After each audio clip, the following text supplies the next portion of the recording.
This episode is brought to you by Naked Fig Soap. Shop over a dozen handcrafted artisan soaps locally sourced and made in Arizona using the finest non-toxic intentional ingredients. Naked Fig Soap also offers facial care products along with accessories like soap dishes, soap saver bags, and more.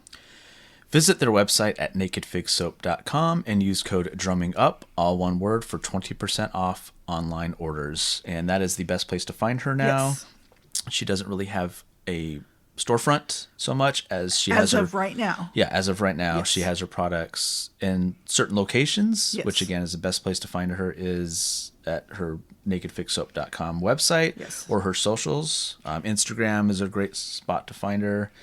Ask her any questions where she's going to be at like a farmer's market. Yes. You can find all that out. Or But coming up, she's Yeah. moving to bigger and better opportunities. Yes, absolutely. And we're very happy to hear that because, Yes. we just want to She's make one sure of our she's doing favorite, okay. favorite companies. Oh, yeah. Whenever we're getting low, we always place our order. Yes. And again, use that code drumming up, Yes. all one word, to get that 20% off discount. For sure. nakedfigsoap.com. It'll be in the show notes. We'll have her website. And then the best thing to do is from the website, go find her socials, follow her. That helps her.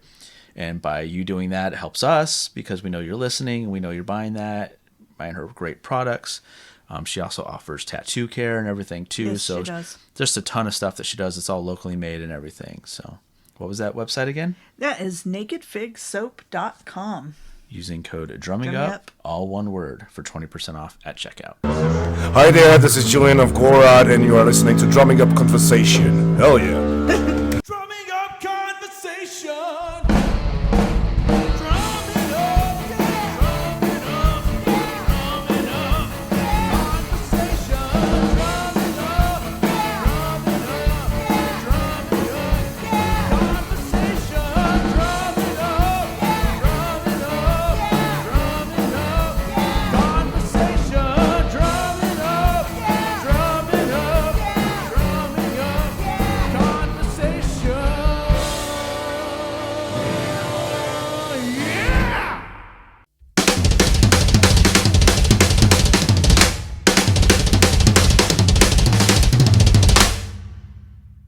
Hey, this is Jeff Bowders, and you are watching the Drumming Up Conversation podcast. Hello and welcome to Drumming Up Conversation. I'm Justin Wood. I'm Andrea Wood. Intro and outro music is provided by Arizona prog metal band Temporal Displacement. Sure is. You can find their music anywhere you listen to your favorite music. Sure can. You can email us at drummingupconversation@gmail.com. Please do. You can follow us on Instagram, Facebook, and YouTube at Drumming Up Conversation, and follow us on X Shh. at Drum Conversing. Yep. And don't forget to listen to our audio podcasts on Spotify, Apple, or wherever you listen to your favorite audio podcasts. Really? You can catch our video version on YouTube. Do all the great things like subscribe and rate, Follow, review, rate, follow, comment. and tell a friend. Yep. That is correct. So today we are having a guest come on for the second time, and it's Jen. She's going to be from her Kentucky Drumatorium. Last time she wasn't in there, and so she had mentioned it, and like, well, we'll just have you on again and do it from there and ask some different things and talk about some different stuff, more nerdy and drum related and stuff than just kind of everything, she had gone through and all that, which is still just crazy. Yep. And yeah, so it's going to be a lot of fun just getting to see that room and see kind of what happens. So Absolutely. yeah. And that way we capture some of this. So yeah, we're doing well. Yeah, we know you've been super busy. So are you feeling better though? I am feeling way better. Yes, thank you Good. so much. Yeah. I think, and we'll talk a little bit about it. It's just the stamina from playing so much. I joined a band right after I talked to y'all, so Oh, cool. we can talk about that today. Nice. Awesome. I think Awesome. my mic's off again. No, I don't think No. so. It's really quiet. Is it? I could turn you up. You're good. Okay. I'm just not hearing it really well. Okay. Okay, there we go. Better? Yeah. Okay. I've got y'all loud and clear over here. Okay. Yeah. See, I got you fine. So yeah, it's all good. I would love to see your setup on the other side of you all. As far as like just in the room Like just or? the electronic stuff that you got going on there, because I'm a big geek, you Oh know. yeah. So we have a full 5 disc changer behind us and the I little see glass that. thing. That's We've got classic, man. yeah, we got the receiver up there. We have a record player. Yeah, record I player. see the record player. I'll bring you over to our right real quick so you can see our whole collection. Yeah, do it. Let me make sure I slip on my glasses so they. Oh yeah. Oh yeah, yeah. Because you were talking about all the like memorabilia last time, and I was like, ooh, super rad, man. We were talking about CDs last night with the guys, and it's really hilarious. They were talking about all the CDs that they still collected, and I was like, our generation, man, we got the run of the mill when it came to listening to music. Yeah, and I'm glad I didn't get rid of all of my collection because I have some really good stuff in there. I'd just be pissed if it Yeah, was just like, it's not they're not really popular, then they still are, and I love it. I love the physical copy of stuff. I love I reading the like the liner physical notes. copy too. We Yeah. definitely need to talk about that because the physical. I mean, can they rip us off anymore? Yeah, yeah. If it's something I'm really looking forward to, especially an artist I'm looking forward to, we have a great record store chain out here called Zia Yeah, Records. We cool. go there like every couple weeks, and I mean, you can just thumb through like used stuff, new stuff. They're always getting like the newest releases of anything in. There's That's times I'll super go there, I'm rad. like, I didn't even know this existed. Like I just recently, when um the newest Dream Theater released, I went there to get like the 5.1 and all that stuff, the CD, but they actually had an images and words record they just released that was like a clear record, and it was just awesome. Like, oh, I have to have Wow. that. So Yeah. yeah, they're just always doing stuff like that. But they sell like pops, Sure. shirts, all kinds.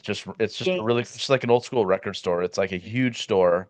There's I That's think 5 or 6 cool. of them out here.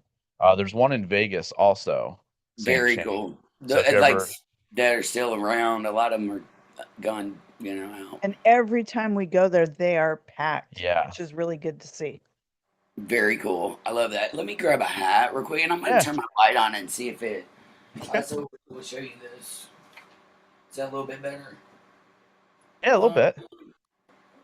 yeah, we'll go with this hat. I'm in shorts today and all kinds of stuff just because I'm waking up. I got all kinds of stuff to. Yeah, the hat looks way cooler. Nice. There you go. All right, let me get this view. Yeah, We'll do. we had my old bassist in from almost 20 years ago in studio yesterday, and Ooh, there's a chance that the three of us are getting back together to do some stuff soon. I So I'm love that. super excied about that. So How long has it been since y'all had played together? Do you know? so I joined them in about 2008 or 9. Okay. And then we started doing some stuff. We recorded a single, Still and then wow. right after that, my grandma in California had lost her caregiver, so I had the hard decision of telling them, "Hey guys, I need to go do this," and they were Yeah. very encouraging and like, "No worries, man, go do what you need to do," and stuff like that. But they ended up having some like they opened for a couple really cool bands. They opened for Mr. Big and stuff like that. And I Ooh, like, cool. I man, love Mr. Big. yeah, but and I was like, oh, that's great for them, but I wish I could have been there and that kind of thing. But I in Hmm. the end I still did the right thing and all that. But Yeah, of course. they had a falling out and stuff, which we talk about. And then he said we just just recently he's like because him and I met a few months ago. Yeah, actually about a year ago. At my work, he just randomly came in delivering something and saw him and was like, "Holy shit, dude! Hey, how's it going?" And we just started talking. And he said since then he got back into music because I was telling him we're looking for a bassist in my band now. And he's like, I got some recording equipment. He's like, I got back into it. And so yeah, we had him on yesterday, and he's like, hey man, like we're on good terms with the lead singer and guitarist we used to have, and we kind of rectified everything, and we're talking again and hanging out. And he's like, I can always let him know, like, hey, if you want to do something, let's get back and just do something. So I was like, Yeah. I'm in anytime. My stuff's plug and play. So Right. yeah, like you guys just come over, we plug you in, we get the software going, and we're good to go. So Very cool. so I hope sounds one like day I get out there and get to meet y'all in person. That Yeah, would be that'd oh, be really that'd cool. be fun. awesome. Or if y'all Yeah. are ever in close to Nashville, I'm like right up the road. So Yeah, well, we're flying back east. We have family there, and we're going there in September. So if there's like any kind of stupid layover that we have to have that we're near Yeah, you, we'll just say, "Hey, Yeah. we got a couple hours to absolutely. kill." I got a car and I travel all the time. That's like all we do, right? Nice. Yeah. Nice. Yeah. Or yeah, if you Yeah, ever come here, yeah, either one would be a lot of fun. Eventually, we're gonna start going out and seeing all of our yeah. friends that we've made from this that don't live out in Arizona. So I that's had a that's thought for y'all too, man. Y'all should really look into coming to the Music City Drum Show. okay. It's in Nashville, and it's like the number one. Well, other than like Chicago or they have them everywhere, but Nashville's is really amazing, and Okay. they literally have every drum company there. Um, they have like drummer podcasters there. They have Nice. all that. That's why I thought of y'all. Okay. It's like a networking haven. That's how I met Ray Okay. and a couple of the other guys. I met Mr. Ludwig last year, Oh, Ludwig the cool. third, Uh-huh. and Kelly Peisty, who owns the Peisty Cymbal Company. Yeah, and then they have clinics. It's a 2 day thing that goes on like on a Saturday and a Sunday. Okay. They may be doing it Friday, Saturday, Sunday now, but either way, they Okay. fly in awesome drummers to do clinics, and they always have a male and a female, which is kind of cool. And I forget who it was. I do know who it was last year, but I cannot think of her name right now. Um, but anyway, it's an amazing networking place, and literally all the cymbal companies will be there. Like if you want interviews, that's Mhm. your spot. Okay. I Interesting. go every year, so I am going this year. I can't go on Saturday, but I'm going to go on the Sunday, and I think they've got like Taylor Swift's drummer there this year, and I can't remember all of they add them up until like the very end. But like Zorro was there last Oh, year. I met cool. him. I met Nice. Greg Bissonette, Yeah. and I met I think, Tommy Ago there last oh, year. nice. Nice. Yeah, I think Yeah. Bissonnette's local here, if I'm not Is mistaken. he? So I think so. Yeah. I love Greg. And Yeah, listen, he's we so might, cool. oh, I know, we might be seeing him. Ringo's coming out here and he's playing a gig in Prescott and a gig in Tempe. We're gonna try and get the Prescott one. Oh my And I gosh, know please Greg's his do. guy, so yeah, Greg's his Yeah, guy. So Greg, dude, is the bomb. I yeah, loved him. Literally, I yeah, told him my story, and he was like, dude, you knew anything. He was just super cool. But he was there representing Dixon drums, yes, 'cause yeah, that's what he plays. And uh-huh, so Dixon's always there. And you just walk around, it's like thousands of people. And if a lot of people don't know the drummers, but uh-huh. I do. I'm like, I oh, do. Oh yeah, bro, right. yeah. You know, to me, the drummers are more famous than the lead singers at the time. You Same, know how that same. goes. So Yeah. I'm always like, man, but I thought of y'all and I was like, if you want, before I go, if you can't go this year, send me some press stuff and I will literally, Oh, network yeah. for you if I Okay. can. Yeah, that'd be But great. it'd be a great little spot for y'all. When Yeah. does it take place usually? I think it's the last week in July, or Okay. it's the second to last week in July. I'll look it Okay. up and send you the info afterwards. But Okay. I know the Cool. guy who puts it on, Mhm. and he's a good friend of Jim's. And Okay. I forget, gosh, there's so many drummers that are always there. All the country guys are there, but you also get the rock guys, and I mean, I can't even tell you how many. I know I met drummers that are probably amazing that I never even knew who they were. Cool. But the guy they're having this year, and I forget his name. I'm so bad with names. Anyway, he's the guy who has been touring with Taylor Swift since 2013, and he did all of her re-records in the Okay. studio. Okay. And they're going to have him in to give one of the clinics, and there's going to be like I think they have like 6 different clinics. So last year it was Kathy Rich. I met Buddy Rich's. Remember us talking about Nice. Buddy Rich's Yeah. daughter, and Greg Potter was there, who I believe is her partner, who is the Okay. drummer who does the Buddy Rich tribute show Yes. Yeah. Yeah. Yeah. in Okay. Vegas. There, Yeah. yeah. Okay. Nice. But yeah, Very cool. great place to just network with Oh drummers. yeah. Yeah. Oh, another one. Jay Weinberg was there last year. I met Oh, nice. yeah, Yeah. Yeah. some of the Yeah. metal guys. Yeah, Yeah. he had played with Slipknot, of course, Uh-huh. and Uh-huh. his dad is famous for Bruce Springsteen's band, And he's with Suicidal now, right? Suicidal Suicide Tendencies. Yeah, Tendencies. and Yeah. some other Yeah. bands. I've been following him. Yeah. Some other metal bands. Okay. Yeah, I only know that because they just played Louisville, Kentucky, and I'm really close to Louisville, so I Yeah. was like, man, I would have gone and seen him if I'd have known. Is it true that Kentucky has two time zones? Oh, I think we got more than 2. You'll love right. this. Jeez. I literally grew up on the time zone line. At one point, I could like stand on one side and be in Central, and stand on the other and be in Eastern. We have Central and Eastern Standard Time, which we love to call slow and fast time here. We're hillbilly, so slow time or fast time. Now this is hilarious because I've been dealing with this a lot lately because I joined a new band and we're playing all around Kentucky, and a lot of the gigs, will be Eastern time and I'm in Central, or vice versa. So we're always confused about like what time zone we're in. When does the show start? 8 or 7? We don't know. Like, just get there 2 hours early. Yeah. Yeah. But I lived in a little place called Adair County, and it's on the Okay. line to Taylor County, and Taylor is in Eastern, but Adair is in slow time, we call it. So, So how far away are you to make an hour difference from these places? oh, not even 20 minutes. That's Now, if I was in my hometown, I would say like 2 minutes, but I'm 20 minutes away, but I'm an hour ahead now. What the hell? well, let me tell you, it is a nightmare, and I love that you brought this subject up because I have always had issues with time zones. Um, I used to in Adair County before I moved to Louisville and like really pursued music. I lived in slow time, but worked and went to school in fast time. So literally at that point, you just need to say we're on one time and let's just keep Yeah. it that. Yeah. But I thought when I moved to where I am now, yeah, I don't have to deal with that anymore. No, I was totally wrong because then I started teaching kids online, and then they're all in completely different time zones. Some of them will be in Pacific time, and then I'm like, oh gosh, I got to do the math. Like that's 3 hours. I've got to meet them at noon, and they're same with you all. Yeah. Yeah. Y'all are Well, in we don't. Arizona, right? Yeah. We don't change here. So Oh, that's wild.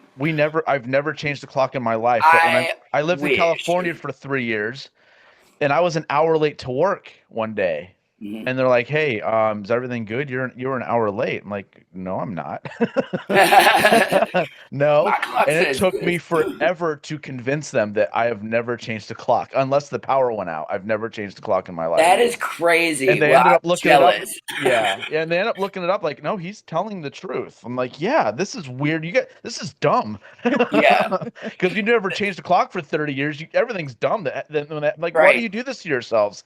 Like, so right. you have to remember to change it out so you get 2 midnights. How does this work? Like, Oh, they let do me tell not. you the best one. So I had a gig in Louisville one night, which Louisville's on slow time. Oh, Okay. right, slow time.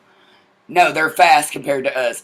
Anyway, I might get this confused, but either way, Louisville is only about an hour from me, so like 20 minutes up the road, the time zone changes, and then it's something different, right? I went and did a gig I was DJing a kids prom, like a prom for teenagers at a big school. Not only was it a time change, but it was also the night that the time literally changed. Oh So no. yeah, when we spring forward and fall Yeah. back, it was one of those nights. So it was the fall back, I remember. So I leave Louisville at midnight when I'm done. I gained the hour, and then the time changed. And then by the time I got home, it was midnight. But I had driven over an hour and a half. I was like, I am in a twilight zone right now. Like Yeah. it was weird. The time That's zone thing is weird. Yeah, Yeah, because I looked it up because I'm like, oh man, are we late? Are we early? Like, oh, I let me know. double Sorry, check. me too. I'm No, you're always like, what good. time? My time? I don't know. Is it Central, And then I was like, Eastern, is it Pacific? really two different time zones? And I'm like, oh no, did we miss it? Yeah, We were supposed to do this at 9 o'clock our time. And then I was like, just like, right. okay, let's I just. totally get that. If you'd have scheduled it at 9 a.m., I would have probably been dead to the world over here. You're like, nope, not happening. Yeah, Reschedule. musician life, how that goes. I'm just now getting reacquainted, so I'm like, we talked last time about my injury, and I'm like, honestly, I hadn't played a whole lot since then. Yeah. I went from playing like 190 shows a year to like nothing, right? Mhm. So, I mean, a lot to a whole lot of nothing. Lucky for me, it was during COVID. So, my injury during COVID, nobody could play. Yeah. Right. So I was like, well, at least nobody can play. No offense to anybody, but I was like, at least I'm not sitting over here with a neck brace watching, having to watch all this stuff. So I went through it just like everybody else. But after that, I, only took a few gigs here and there because of the injury, and I didn't know if I was going to be able to do it again. Like as physical as I was doing it, and different projects, different bands, heavier, a lot more physical. So I kept looking for stuff that wasn't as physical. And one of the first things I did was I took a side gig filling in for a drummer who was injured. He had an arm surgery, and he did a Linda Ronstadt tribute for this girl in Nashville, or Franklin, Tennessee, or Franklin, Kentucky. Anyway, there's too many Franklins, and there's too many. Another thing about Kentucky and Tennessee is that literally on the border we have Franklin, Kentucky, but if you go another hour, you go into Franklin, Tennessee. So you have to, there's all these, we've got to Yeah. basically say, oh no, Kentucky part, or It's kind of like Kansas City, right? Where Kansas City, exactly. Yes. Missouri, and Kansas City, Kansas are like kind of the same thing. It's like, what? Which Yeah. one? Which By the one, Jen? way, I have a hilarious story about that too. Cool. Like me and Bev played Pride there at the Kansas City, and she came out and she was like, "Hey, Kansas!" and everybody was like, "Boo!"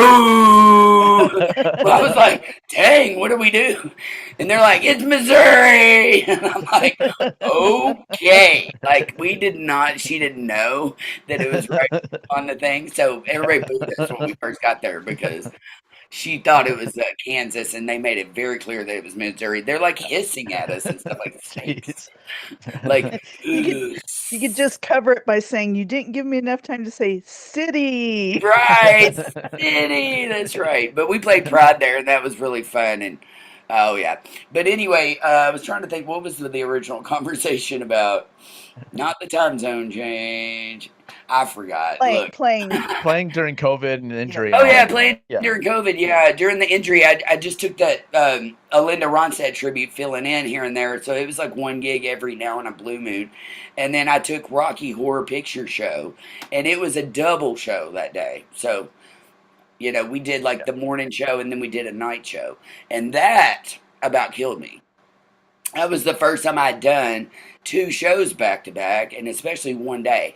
And it wasn't anything that was hard. It was literally me sitting on the throne because I had the slipped L1, 2, and 3. Mhm. And so sitting on the throne that long on your disc is not that great. So I wasn't honestly for sure if I could take gigs or not, but I was determined to.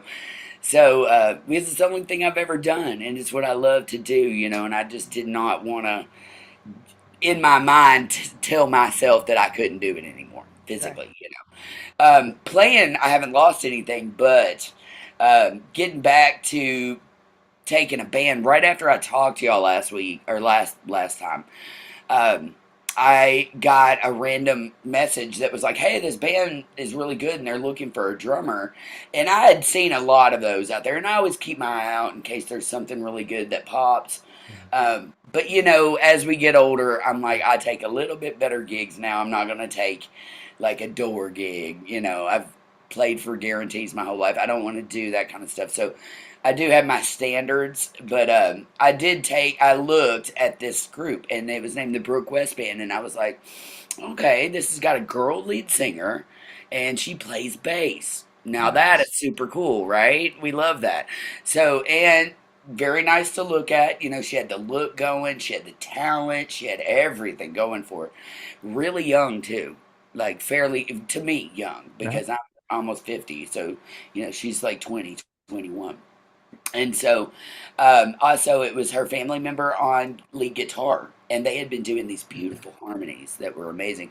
Then they also had a guy that was very experienced, Doug, and he plays keys, but he also plays slide guitar. The guy's great. He plays 3-part harmonies. And so once I saw them, I was like, okay, I'd be dumb not to take this gig. They were just looking for a fill-in, and it was right up the street from our house here. So anyway, I call them and I talk to them and I kind of tell them my situation. I'm like, look, I'm coming out of this, really weird time with the spinal cord injury. I'm 5 years out. The doctors have cleared me to play, but I'm not for sure, but I'd like to try. And so the first thing she said to me was, We don't have to bring a drum set if you don't want to because we have a brand new one on the bus. And I was like, what?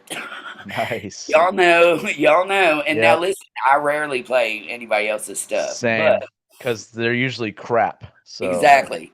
But they had a brand new Mapex. It's a really nice kit. And they already had the logo on the front and everything. So I kind of love that. So I said, well, wow, that's cool. They're like, just show up and play. So I was like, all right, cool. Um, so I did. And I fell in love with them. I was like, and my mom and dad both were like, you took another band? And I'm like, yeah. And then once they saw the band, they were like, oh, we get it. And I was like, Mom, this is job security for me. Like, yeah. I'm 30 years older than this girl. She's super crazy talented. I highly believe in her. As a music teacher, I've seen a lot of, you know, kids and bands, and we had rock school programs and weekend warrior programs for adults and stuff like that. So I wouldn't have just jumped with anybody but this kid. I mean, and I Yeah. don't want to call her a kid because she's not a kid, but she is a kid to me. Kid to Uh, us, yeah. is just like she reminds me of me when I was that age. She's Yeah. got that gumption. She wants to play all the time. She gets excited. She wants to learn the parts exactly like they are, and just has a really good background already at her age. Plus the fact that her family member is helping her out. My dad kind of mentored me, so like I just fell in love with the whole group, and then I looked at their set list, and their set list was what did it for me. We talked about I love to do original, but of course I love to play some covers too. They played everything dance music, and it was all this stuff that I'd played from the time I was young. And not only that, but I lost my best friend musician Beverly McClellan, hmm and then right after her, who was my lead singer, but she played everything. And then right after her, I lost my female bass player of 15 years, and she did. This kid didn't even know this. So when I met her, I was like, oh, I felt that family kind of like when you're in a band and it's like the family unit. And Yeah. you don't get that with every band, but look at Fleetwood Mac. They had to have had that. You know what I'm saying? After all they've been through, Yeah. they're still a family unit, and Yeah. that's what I was looking for to fulfill my heart space really with music again, and I found it through this. So I didn't mean to take a band, but they're already booked till January of next year. So Wow. Wow. What's yeah, the name? girl, the Brooke West Band, and her Brooklyn. name is Brooke West. And Okay. I'm kind of loving just kind of being back in the drummer's seat and not being a front or any of that stuff. Just kind of being back there and like trying to give her what she needs to be seen because this girl, I'm like, if anybody goes anywhere, this one will do it, because she's just got it all, the full package. And not, most people are lacking in one or the other or whatever, but I'm Yep. like, no, no, no, no. She wants to learn to read music too, and I'm a teacher. So I was like, Nice. girl, I will teach you. I will teach you everything I know, and you go as far as you can. I went pretty far with my stuff, but I'm like, no, this kid's gonna go. And for me, it was job security because I'm 30 years older. So I'm Yeah. like, you know, I think she's gonna be playing a long time, and as long as we're, bass and drums, and we get along and we're doing well, I hope to be with them for a long time. So That'd be awesome. anyway, they just picked me up until at least January of next year. Wow. So That's I've got awesome. gigs every Saturday night. The body's been holding up pretty well, other than the lower back and sitting on the throne. I think most everything else has been pretty cool, but who in their right mind gets a band that's like, hey, we got a tour bus and we already pack a drum set and we've got all the lights. I mean, they've got all the toys, the fog, the lights. Tony's got it all. Uh, Nice. uh, and let me tell you something about this guy, the guy who's like the main dude, the lead guitarist. I showed up and they've got this trailer, right? Most bands have a trailer. Well, he's like a master carpenter. And he's made boxes for this inside, and they strap along the wall, and you roll them out, and they've got everything on them. He even took PVC pipe. This is the most genius thing.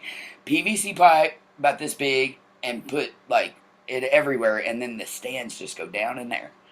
Oh, Like nice. it's so cool. You roll these gigantic boxes into your venue, and then everything's right there. You unload it, you put the box back on, and then at the end of the night, pull the box back. And I was like, that's a pretty genius loading system. Like, if you're on the level where you don't have people who will load stuff for you, Yeah. it's about the highest you could get. You Yeah, know what I'm that's awesome. saying? So when they said, we don't care, we've got a drum set, we prefer you play ours because it's got the logo on it, and if, you get tuned in anyway or whatever, you can bring your own stuff.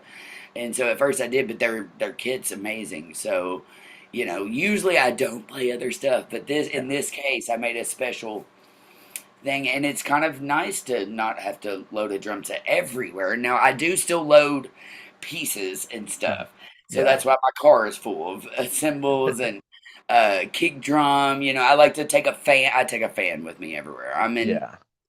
I'm a woman in the 40s. I'm like, I need that fan with me. So everywhere I play, I like to have my little fan next, just blowing at me. Because.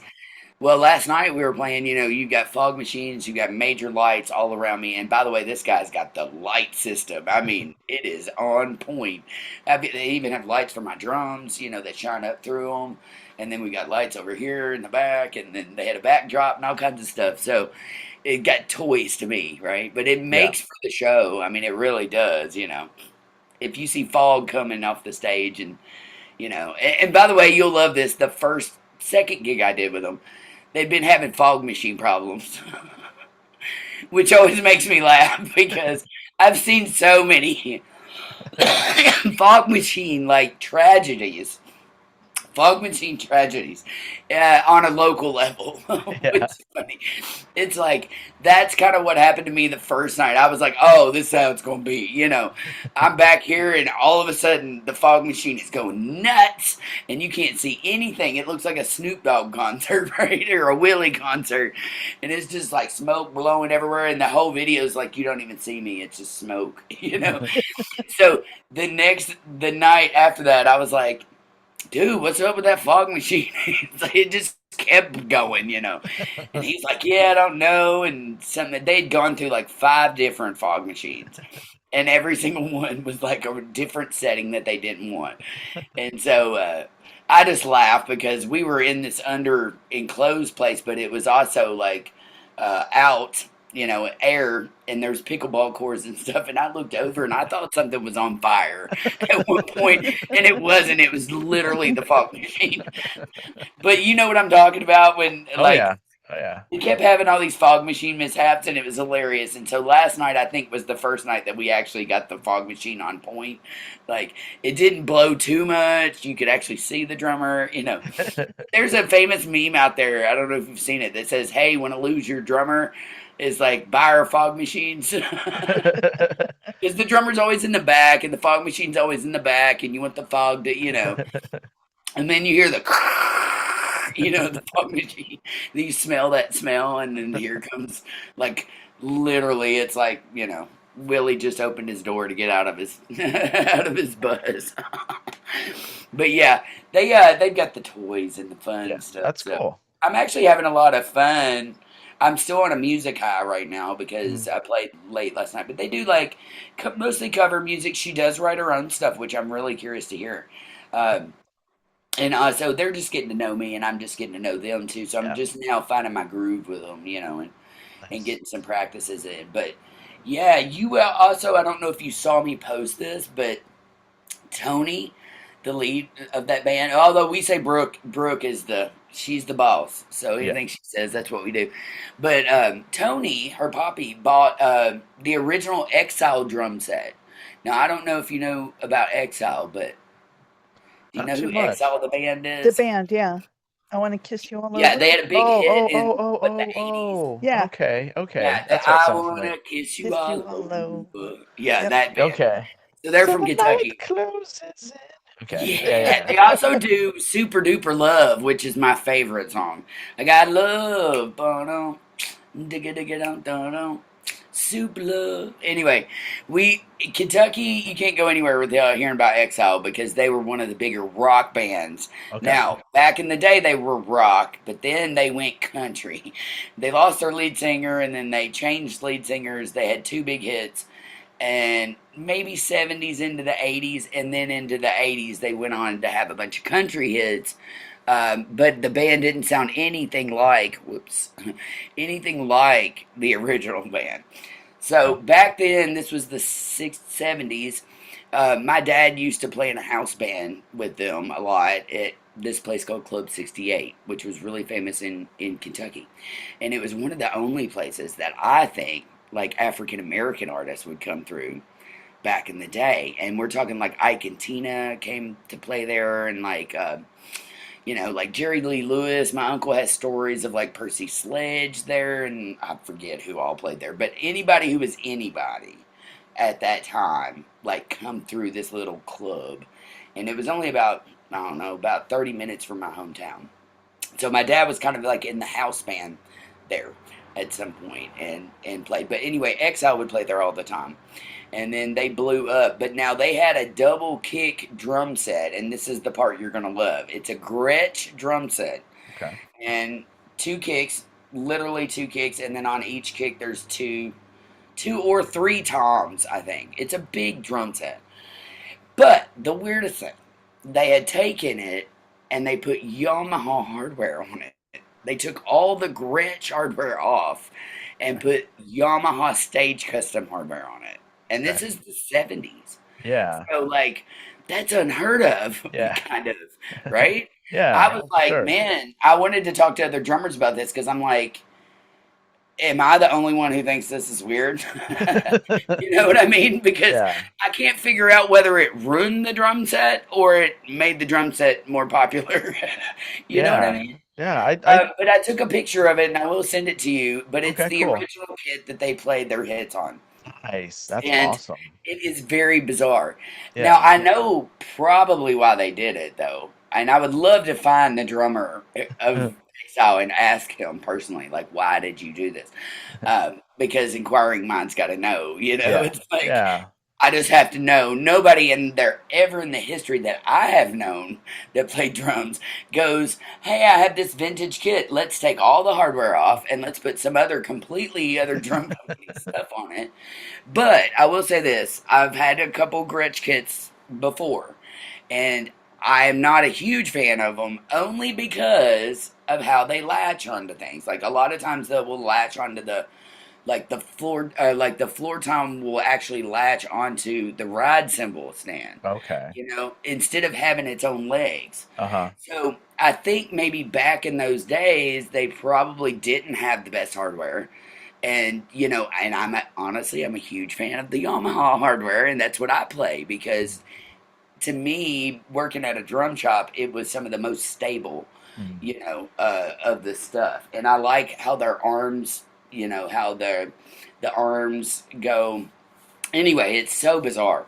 But I just had to be like, I'm guessing they did it because the Yamaha hardware was more stable, and they had two physical kicks, and then three toms mounted on top of that, on each one. So Yeah.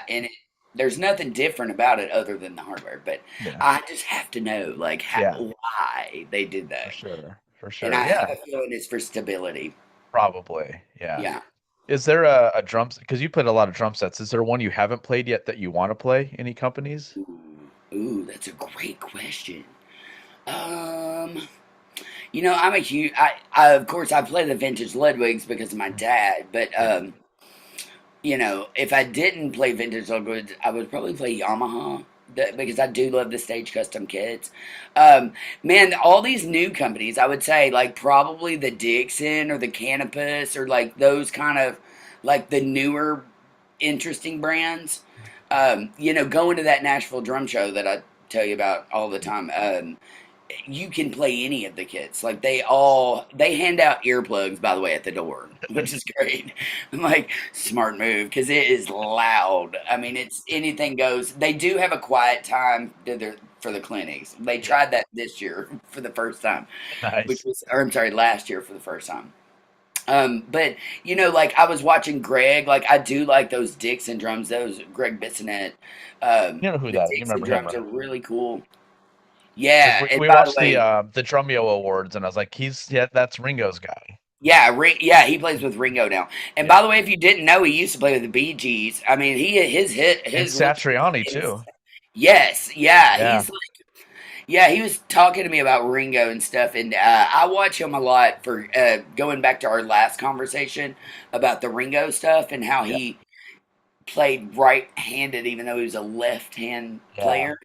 Um, Greg is a nice go-to when it comes to like people arguing about, did he play "Come Together," ascending or descending, or like there's all Yeah. kinds of and also I had to ask him about the Purdy stuff because I've always been fascinated that Bernard Purdy said that he played on the Beatles tracks when everybody in the Beatles is like, no, he didn't. And I'm Yeah. like, why would he say that? Like, I just don't understand that whole thing. Yeah. So Greg is like the go-to for anything Ringo because he Yeah. literally is his best friend, I know. I'd love to get. Yeah, I want to get him on sometime too. Oh Because, my like I said, I gosh, think he he's should. local, so I'd do it in studio and have a lot of fun with that. But I bet yeah, he. I think he's he is local to you, but he's always in yeah, Nashville. It seems like a lot, yeah, and of course he yeah, travels everywhere. for sure. Yeah. Yeah, So, but yeah, he's he's always there, like promoting his drums, like the Dixon ones, and I can't even remember half of the other companies, but I've played most of the big ones, mm, comma Pearl, Ludwig, Gretsch. I'm trying to think of all the basic ones. Even the older stuff DW. like I do love DW. That's what I I have. do. Yeah, I love those. Yeah. Yeah. DW, yeah, that's probably another go-to other than Yamaha. Like I Mm. love the DW stuff, and I play the kick pedals, the DW. Yeah. Yeah. Yeah. I've got the 3000, the 5000, and the 9000. So I've got Nice. like Nice. the 5000 is the double. The Yeah. 3000 is like what I'm using right now, just out on the road with the cover band stuff, and then the 9000 is for like special occasion, studio stuff. Yeah. Is there a Um, drum company that like surprised you with how good it was that you were like, oh, I had no idea they were this good when you sat down because you weren't expecting it or anything like that? Gosh, you've got the best questions, I swear. You I'm a really nerd. made I'm a me drum think. nerd. So I know, and I love every second of it. I'm like, I love it. Oh man, God, there's so many. I mean, um, going back to that drum show thing, like I saw all kinds of percussion units. I mean, creative percussion, people who make things that are just mind blowing. And honestly, if I had $1 million, I'd probably buy everything down there. You know what I mean? Like you'll want everything. But there was a couple companies. There's one called Creative Percussion, and they do all this wacky like cymbal stuff and all these like toys and things that can go on your hi hats and toppers. I love the little squeezy toppers now. yeah. Like, those are Yeah. so nice for me. I think there was a company called R&L Drum Company Okay. that is making new little toppers that squeeze, and they're really cool. And they were Nice. handing them out for free. But I went back and bought some because I Oh, was like, I nice. have to have some of these. Yeah. Um, Also, like what I was talking about, that creative company, the creative percussion companies, like they're making like there's a guy I want to give him a shout out. He's called the Thumb Thing. Have you seen that guy yet? No. Oh, and let me see if I don't have it on me. I think it's in my bag. But yeah, I've got a percussion bag here, and I got like let me Nice. We're gonna play like what's in Jen's random bag. things. Yes, it's an apple shaker. Like you know what I'm saying? Like I got all kinds of random percussion that I've collected over the years, but this guy, he made something called the Thumb Thing, and it fits. It's funny because I meant to ask him why he called it the Thumb Thing, because it doesn't go on your thumb; it goes on your middle finger, and you put it on the middle finger, and it's a shakery thing that you can actually grab your stick and play, and you've got a Okay. shaker Oh, with the drumstick Okay. at the same time. But they do all this like weird, wacky things down there, and also like the drum cases company. A lot of people don't think about drum cases, but gosh, there's some amazing ones out there. They're like doing the 3D printed kind of stuff now. It's wild. Um, I'm trying to think. I'm going through all the lists, Do you but know yeah, anyone that does the logos for the front of the bass drum? Because I'm looking to get my there logo are on it. logo companies. Yeah, Okay. there are. I do. And what's crazy is I have never gotten a professional one yet. I I know. always That's hire what I a want. local artist to do mine. Okay. Okay. doesn't Um, Casey Grillo do those? Yeah, but yeah, I just yeah I don't know how to yeah yeah. I just contact him. But yeah, I want to get our most recent logo on Yeah. there that we did for our I've just album. been very fortunate to be around like really great artists in my Uh-huh. day, and I wanted to pay them for their art. So Yeah. I'd be like, "Hey, I've got this drum logo. My drum logo was made from a. I don't know if you've seen the picture of the drum logo in the book. Well, or the drum studio I just showed you had it on it too. The Oh silver. yeah. Okay. Yeah. It came from like a crop circle overseas, and I just thought crop circles were really interesting to me. I never, everybody's like, we don't know if they actually happen or they don't happen, or they just make these interesting geometrical designs. So I kind of wanted like a circular because the kick drum was circular, and we did that. And then I decided to put spider webs, kind of like crooked, like web-y looking things through there. And so I was living with an amazing artist at the time who she had moved to Louisville and she had moved in with me, and she was from Louisiana, and her name is Trisha Griffin. And I said, if I buy the drum head and the stuff, will you do this? Let me pay you to do this.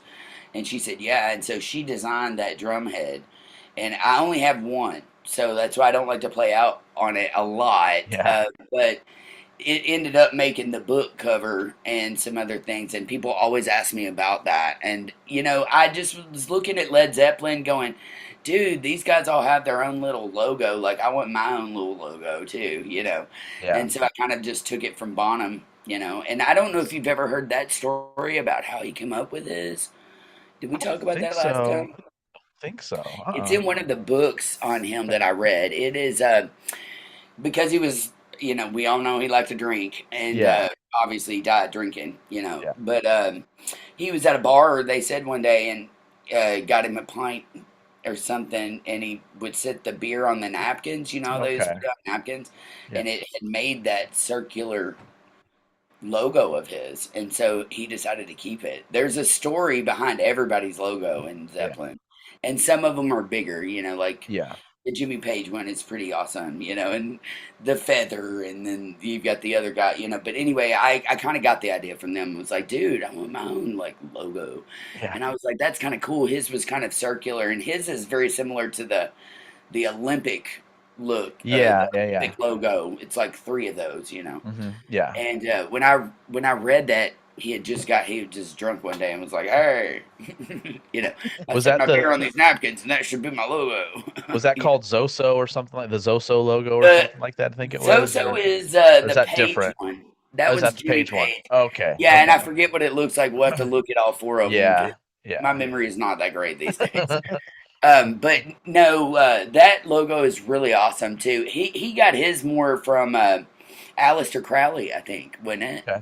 Yeah, the guy who invented tarot cards and all that, or he has a lot to do with it at least. But there was a lot of like magical, mystical stuff going on with his logo, Meanwhile, Bonham was just drunk and badass. Okay, cool. Oh, did you pull it up? Yeah. Yeah, click that one and just show it on the screen, or that one. You can bring it up to the camera. Oh yeah. The circular one. The Zoso, I believe, is Pages, isn't it? Okay, yeah, that's right. And I know there's a whole story, because I've read a lot of books on them. I've read a lot of books, especially on Bonham. He was just fascinating to me, everything about it, and I think most drummers would agree that he's one of the top number one rock, he's one of the rock gods of drumming. So he's going to be on the Mount Rushmore, of drumming. But yeah, I still to this day try to, some of his stuff is too physical. And by the way, I saw his son, Jason, is still drumming. He was just here at Bike Week. His Zeppelin evening was here at Bike Week. He's a biker guy. Yeah. I love Jason. And I've met him a couple times in Louisville when he was there. And the last time I saw him play, I sat front row at the Palace Theater, which is an amazing theater. I was so close that I got his set list. Nice. Stage. Like I could just touch the stage while he was playing. But anyway, he did a tribute to his dad, and that is just mind blowing to me, because he'll do Moby Dick, like the live versions. Yeah. Which is like, how long is that song? I don't even know. 23 minutes or something. 23-minute drum solo, and he does note for note, and he projects his dad. Behind him on it, Yeah, I'm just like, how does he do it? And then I remember him pausing. He paused the show one time, and he goes, I'm going to take a break, because you got to remember, my dad was like, what, 25 doing that? Yeah. He's like, in his 50s now. He's a little bit older than me. So it's like, he was like, I mean, physically, some of that stuff he was doing is insane. And then I watched like Jay Weinberg, and Uh-huh. I'm like, dude, this guy, like, Yeah. he's got hair down to here. Now I cut all mine off because it would cling, right? He's got the longest hair. He's always pouring sweat, and I guess playing with Slipknot and suicidal tendencies, and everybody got him. But when I see his dad play, and then I see him play, I'm like, wow, it's Yeah. just amazing the difference. Did you ever And listen to Jason Bonham's stuff from the 80s with his Bonham band? I love all Me the too. I, 80s I think stuff. it's so underrated. I think that stuff is much better than that it got the credit for. I listen Amen to to that that. all, especially that original one, the Yeah, whatever the timekeeping or whatever it was. I right. can't remember I know the what you're Combo? talking the about. disregard of timekeeping. That's it. Yes, disregard of That one is timekeeping. a masterpiece in my opinion. So Yeah. I mean, can you imagine being Bonham's son, yeah, and yeah, having that legacy of having to carry that on? I know from just a little local level because my yeah. dad was playing before me, and the weight that carries of like you want to make them proud and and do the drums justice and all that stuff. But he definitely does. He's another one of those beasts that is just like whoa. And I mean, just setting that close, like I wanted to see him play physically, like the drums, and I was just like, holy crap, this guy! We There's no way I could do 5 minutes of that stuff. You know what I mean?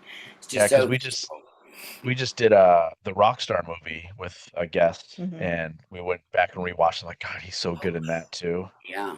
What Man. was the also? Didn't he play with like Foreigner? Was it Foreigner? Yes, yeah, I played with Yeah, Foreigner, that's what and I what thought. sucks is they came here to one of our little festivals out here, but I was in California at the time, and I missed seeing him doing that because it's Oh like wow. very intimate setting where it is.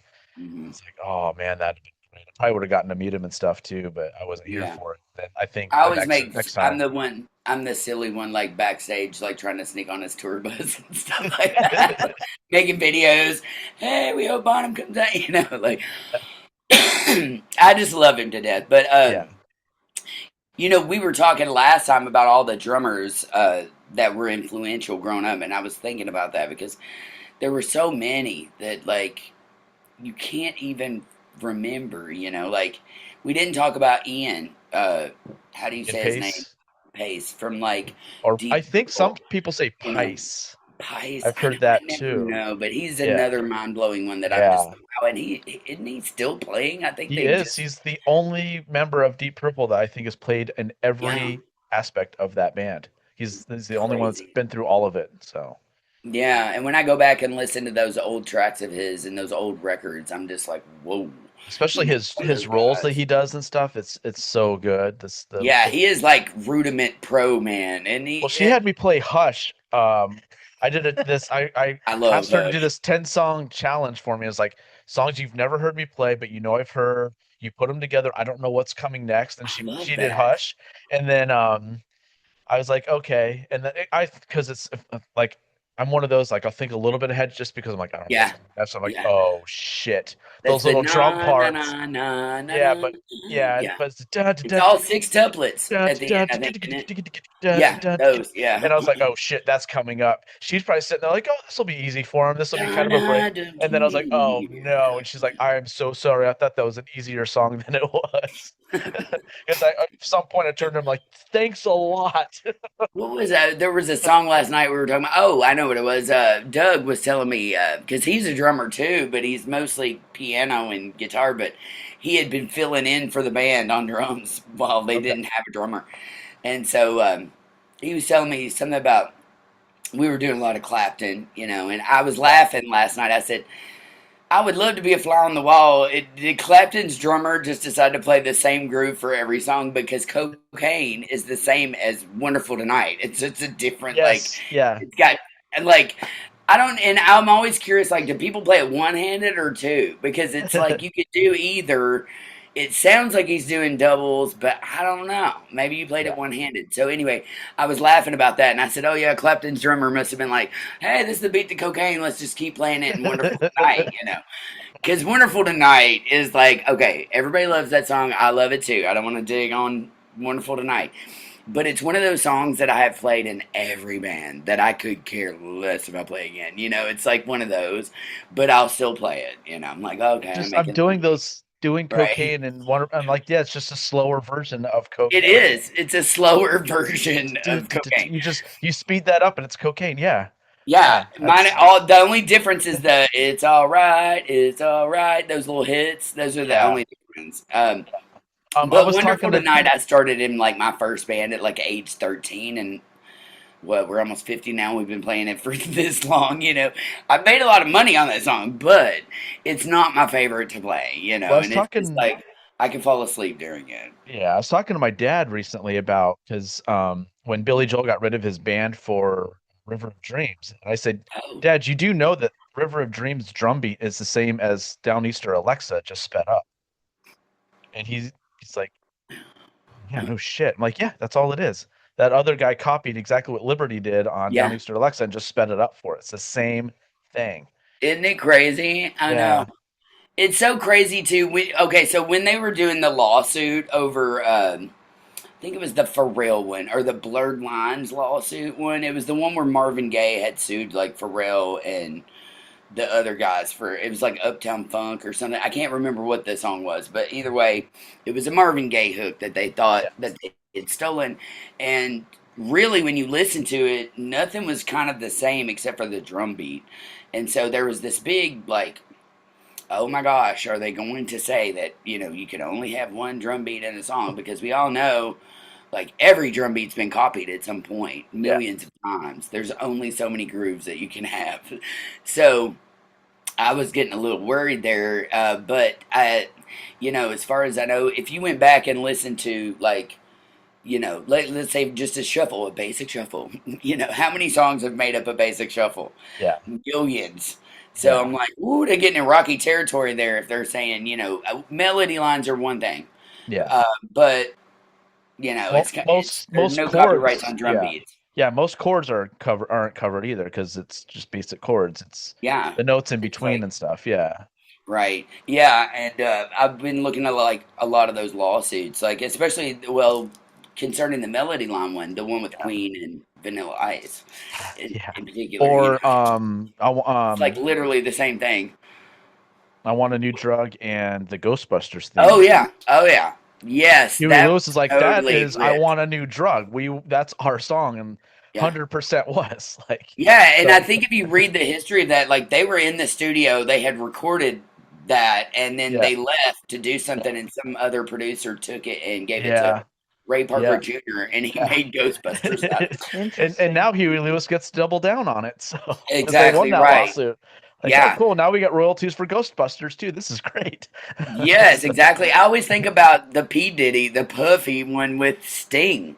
The okay. I'll be watching you Mm, is I'll be missing you. Or no, he did I'll be missing you, but it's every breath you take. I mean, it's the yeah. whole time. So Sting, when they interview him, they're like, does he have to pay you every single day?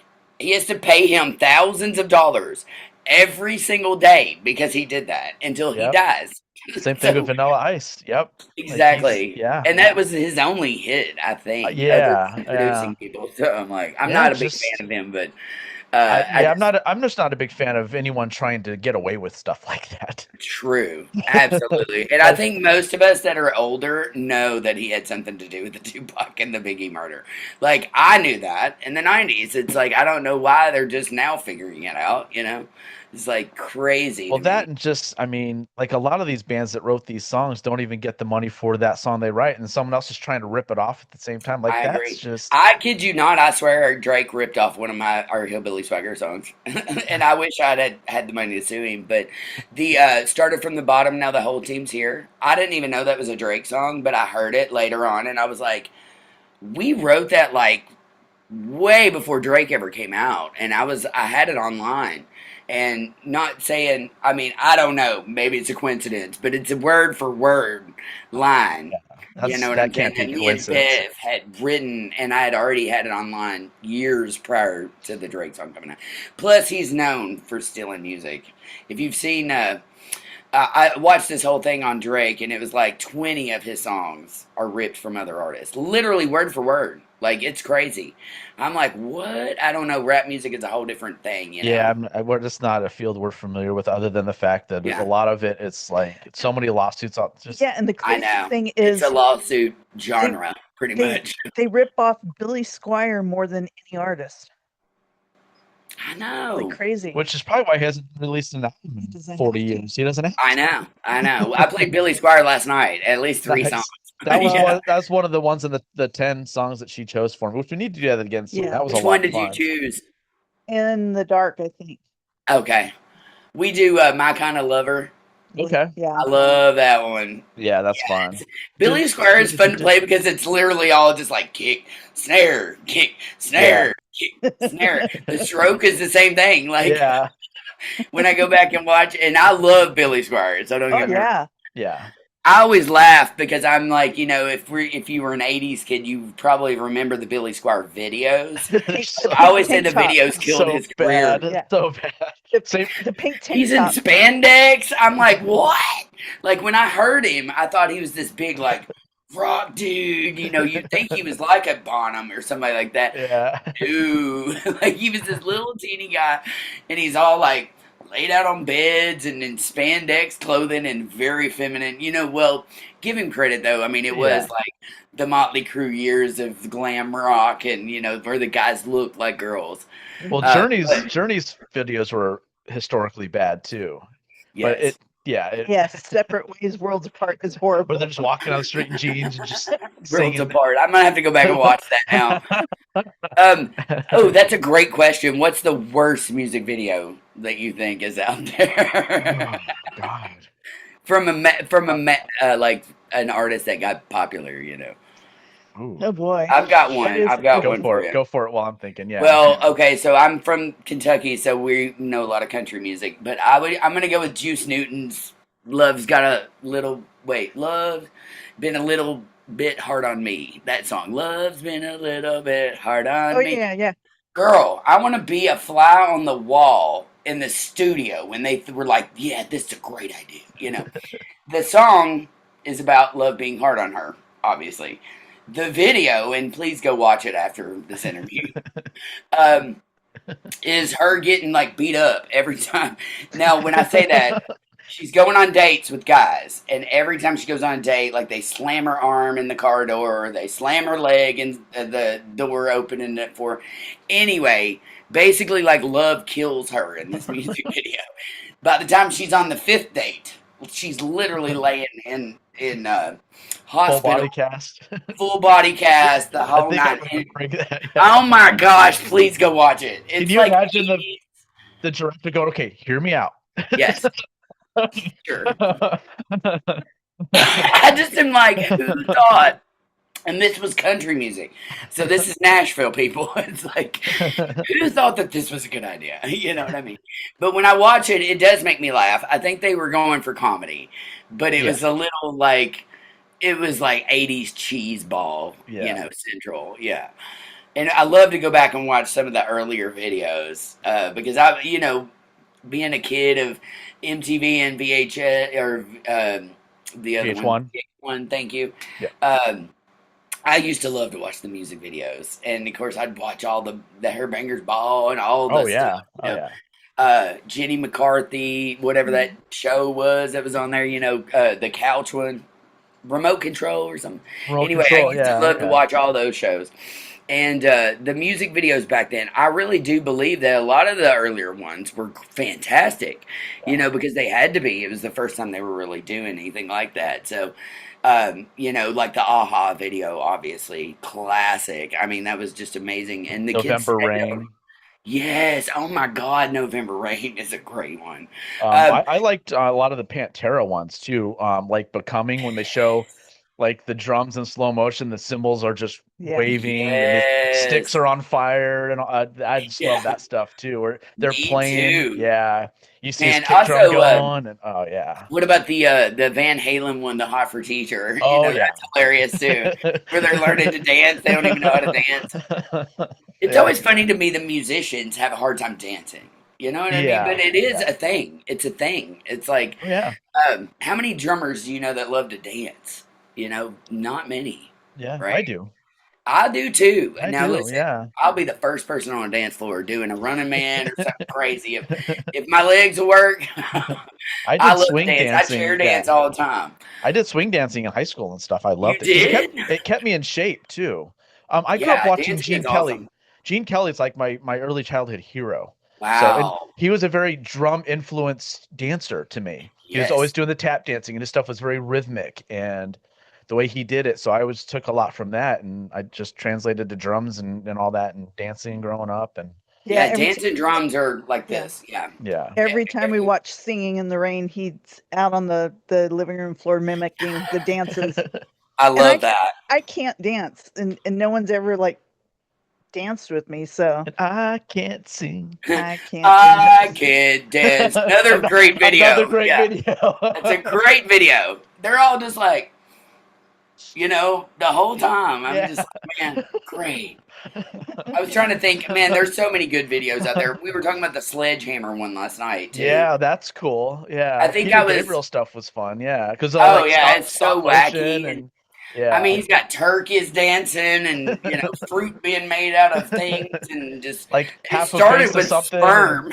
Yeah. Sperm going to an egg. You remember that? Yeah. It's like, I remember being a kid and I was telling Doug this last night in the van. I was like, I was watching that video and I loved that video my whole life. Loved the song too.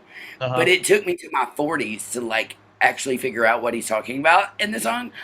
I did not realize he was talking about like banging. Like, Yeah. you know what I'm saying? I always thought sledgehammer, you think sledgehammer, and that's how Yeah. music is. It can have double entendres and stuff. Yeah. And I love a double entendre. Yep. But Yep. I just didn't realize, and I'm like, how did I not realize that? The video started with sperm and an egg. Like, literally, I guess I was just too young to realize it, But one day I was driving down the road, listening, that song came on, I love it, and I cranked it up. And then I was like, really paying attention to the lyrics, and I was like, wait a minute. Well, Is I mean, he there's a talking lot about, that you yeah. know? Well, And he like sure was. Deep Purple, Knocking at the Back Door is one. Oh, yeah. Cherry Pie. Oh, I love cherry pie. Yes. That poor guy, by the way. Can we just give him a shout out? I feel Yeah. so awful for that guy. Yeah. Didn't he like kill himself because he was like, I'm the He one that wants it? overdose. Yeah. Drug overdose. Yeah. Yeah, he- and I mean, can you imagine writing cherry pie and having to sing Right. that the rest of your life, and that's the only thing you're known for? Well, it's like Winger. She's only 17. Like, oh man. but performing it now in your 50s, that song's just wrong. Yeah. I know. She's only 53 or something. Change it a little bit. Right, she's only 53. That's hilarious. You kind of have to change the lyrics on it. Yeah. Yeah, today in the society that we have, for sure. Like the Me Too movement definitely ushered Although, that kind of stuff We're gonna in. go see Ringo, and he wrote "She's 16," or Yeah. whatever, "She's mine" or whatever. Well, She's Mine. Yeah. I do consider the age that they were when they did write it, but it does sound way wrong when you get a little bit older. When you're 84, yeah. Yeah. And I hope my stuff doesn't do that either, because I've written a lot of diss tracks to chicks, and I'm like, I've said some pretty crazy things in my music, and I'm like, oh God, I hope I didn't realize the influence of it, because I would always write out of just heartbreak or whatever. Yeah. And then most of the stuff has held up okay. But it wasn't until one of my drum students, I walked in to teach him one day, and he's singing my lyrics to one of my songs that was a little bit older and rowdier, and he shouldn't have known. And I'm just like, oh my gosh, it hit me then that, like, dang, Jen, like, music is powerful. I got cold chills when I said that. Like, okay, we need to sit down and talk real quick. I'm glad you're listening to my stuff, but Right, yeah. Because there's a couple of songs that I did on some dares that I probably shouldn't put out online, but I did anyway. A drink and a dare, yeah. Well, one of my gay guy friends dared me one night, just on a drunken dare, to be like, exactly, yeah. Yeah, he was like, I dare you to write the dirtiest song you have ever written. And I was like, okay. This Challenge is accepted. I love a dirty something. And growing up, and I think it goes back to we had the explicit lyrics thing, Yeah. If they had that on there, I was buying that record. Exactly. Like, I learned to buy the song because of that. And bands would put on there, there's nothing explicit in it. They would just do it because more people would buy it. Exactly. And I would do it too, literally, because I Yeah. love a dirty song. And when I do karaoke, I like to karaoke, And by the way, I found this amazing little bar down the street. They do karaoke every Thursday. And I mean, I can walk in there at 6 p.m. and they are rowdy as I'll get out. And I can uh, P control by Prince, or like drop the PUSSY word, you know what I'm saying? Like in songs. So I've always kind of loved that, and I love the shock rock era. So I'm like, oh, if I say something crazy on the mic, and I just like to watch people's reaction, and it's not because I'm filthy or anything. It's just because it's like I get a rise out of it almost. It's like a shenanigan-y thing. Mhm. Yeah. If you But don't want to be singing it, why is it on the list? So right. But some of the songs that I've written, again, going back to the dare, he yeah. dared me to write a song about Louisville women and what their Pornhub subjects would be. So I did, and I put it out there, and then now I'm like, oh my gosh! Once I had kids singing my songs, I was like, ooh, maybe I should. It was one thing for my parents to see it, but it's another thing Yeah. for your drum students to see it. Then I was like, ooh, maybe I should take that down, or.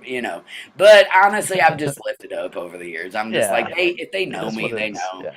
If they want to know why I wrote that, And by the way, I sampled Justin Bieber's "Yummy" on it just because I was like, why not? We were just sampling all kinds of weird stuff, and it was a gay guy, and he was obsessed with Justin Bieber. So at the time, this is back in the day, so I thought it'd be funny. He was doing it because he didn't like cuss words in music. So I put the cuss words in music and then sampled Justin Bieber because I was like, I want to see his face when he hears that that's the and Nice. so anyway, but yeah, I love the explicit lyrics thing, and I'm a Yeah. big fan of, I don't want it in everything, obviously, because nowadays with the rap stuff, it's like every other word, and I don't really get anything Yeah. out of that. Like, I listen to music for emotion or some sort of something, and I write it for the same What's the reason. song that makes you cry still that you hear? Oh my gosh. Against all odds, all Okay. Like day, that every one. day. And Okay. honestly, I have to be in the right mood. Yeah. Now, listen, I love Phil Collins more than Yes. anything in this world. And I thankfully, I think love, he's getting the Hall of Fame now this year too, which I is hope good. so. It's too I bad he hope can't so. play. They took too long. He can't play, but I know. It's awful. And I told you I saw him in 2019, and it was so Mhm. sad. Yeah. Honestly, I just wanted to cry for him. It was a great show. But the fact that I was a drummer, I'm going to see him. He can't play drums anymore. He sat down the whole time. They did Nick was bring out playing, some right? chip bass. Nick, his son, was playing, Yeah, yes, which I he's was really super. good though. He does a good Yeah, job playing his stuff. So yeah, and I just cannot imagine being in Nick's position. But anyway, I love Phil Collins more than just about any other drummer out there. Like, I just loved him growing up. And I mean, he's just so brilliant. He plays everything. He plays piano beautifully. But Against All Odds is one of those songs that I don't even know why it incites emotion out of me, but it just makes me so sad when I hear that song. And there are times that it makes me cry, and I am yeah, like, I cannot listen to the song today. I'm too emotional, and I'll turn yeah, it off. More times than not, I'll listen to it, but it always just it guts me every time I hear it, and I don't know why. But it's that type of I song. get it. You Yeah, can I just get it. feel it in him. What about Uh, you? Same Old Lang Syne by Dan Fogelberg. oh, that's a Yep. great one too. I tell you another one that's around that era, and it may have been Dan Fogelberg. Is Wildfire? Is that Dan Oh, Fogelberg um, about the horse that dies or whatever? Oh my God, that's another one okay. I can't Yeah, listen. that's sad. She kept on calling Wildfire. It's like she's looking for her horse or something or Yeah. something. There's some kind of underlying meaning I remember. There's a lot of country music that does it to me too, and it's That only was because it's tied to like deaths in my family or it something. was Michael Martin Murphy. That's right, Michael Martin Murphy. God, that's a gut wrench too, like just a Yeah. stab in the heart. That song. What about you, Justin? Oh, Spirit Carries On by Oh yeah, Frank yeah, for Taylor. sure. Yeah, Yeah. Nice. That's a yeah. good one too. So Yeah, that's a great question. when my dog died a few years ago, and I had a tough time with it. I don't. So when something like that happens, I don't listen to music for a few days. Yeah, I know. Because I get that. I because get it. I Same. run the risk of I can't listen to a song ever again, kind of thing. 100%. Because Yes. I don't want to do that to myself. Right. So we finally, I was like, you know what, I'm gonna, because it was just getting really quiet, and I just couldn't stand the quiet, and I was like, I'm just gonna put on the music, and as soon as I hit shuffle play on my Spotify, that's the song that came on. I'm like, you son of a bitch playlist. Oh yeah, So yeah, that's the one that still anytime it's on, I'm like, oh shit. Yeah, yeah. I don't know if I'm ready for this right now. Yeah. So Well, and to me, not only and I experienced that. I think musicians more than anybody are like, maybe I shouldn't listen to this day because this could be a yeah, disaster for the rest of my life. yeah. And there have been songs that have been ruined by, in my day, Hmm. from ex girlfriends or from deaths in the family. Like I remember that Patty Loveless song. It's a country song, but it's called "How Can I Help You Say Goodbye," and it's about people dying in her family, and that was coming out when my grandmother had passed. So now, anytime I hear that, it's just Yeah, like I'm gonna cry, and I don't want to listen to songs that make me cry. I'm not a person who likes to cry, so yeah. I Same. really, I'd rather listen to "I Walk the Dinosaur" or something real wacky. It's like, but yeah, But we run the risk of that, and I feel yeah, like playing in bands we do too, because yeah. I've had bands run songs for me for the rest of my like "Hey Joe." Oh my God, I love "Hey Joe," but I don't know that I can Mine ever play it or is really want to brown do brown eyed girl. No thanks. it. Yeah, Can't do it. No thanks. I yep. can never play it or hear it ever again. I I'll have understand I'll that. have someone from the crowd sit in and play it if I ever do covers again. Like, does Right, anyone out there want to do drum this? student. I really don't. Yeah. Go grab Yeah. something to drink. Someone else do this. I can't do this anymore.